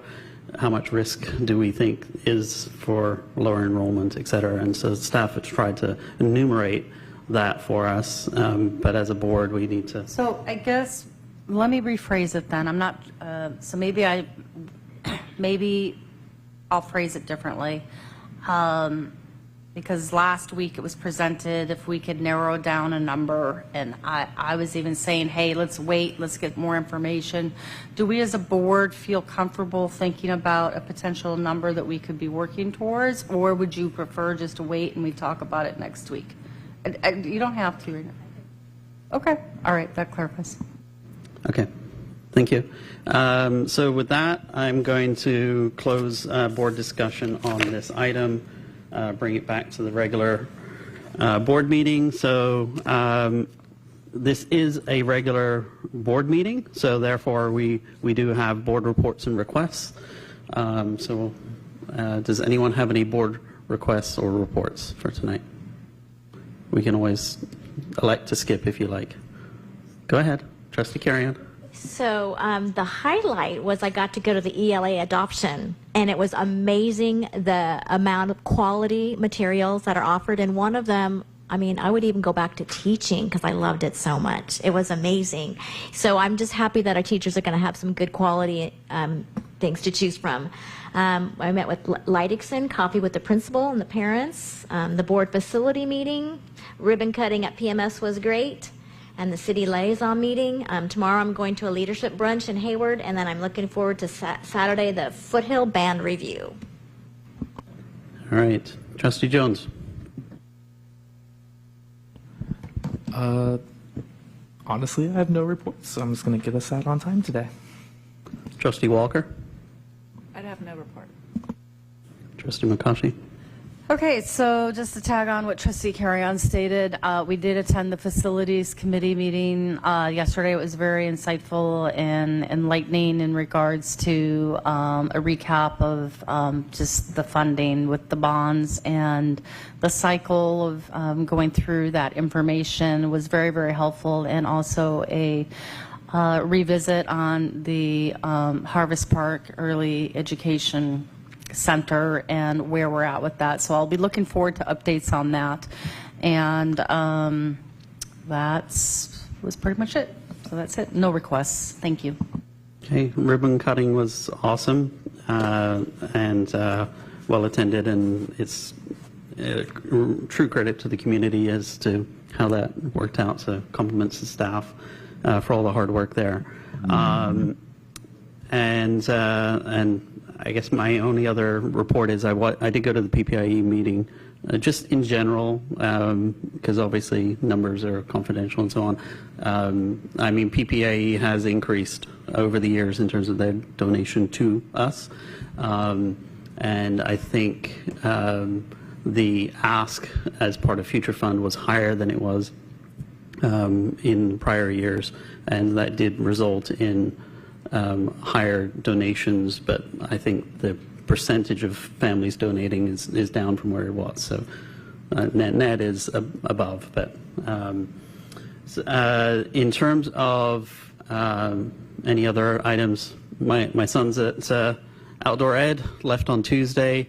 I'm a bit worried about whether he's showered or not, but we'll find out tomorrow morning when we pick him up. But kudos to Paige Saunders, who's my son's teacher, and she's kindly posting some pictures with massive smiles. So outdoor ed is awesome, and very much appreciated by, I'm speaking as a proud parent here, so thank you. You wanted to say something, Maurice? Yes, thank you, trustees. Very productive meeting. We really appreciate it. Cabinet, thank you. And extended cabinet, you're here. And it's a long night, and I thank you so much for coming and all the work and the conversation and analysis and dedication you have to Team PUSD. Thank you. Thank you. And so to close this out, future board meetings, October 30th, special board meeting on surprise, the budget. November 6th, special board meeting, same surprise. And November 13th, we have our next regular board meeting. And with that, I will adjourn our meeting at 9:53 p.m.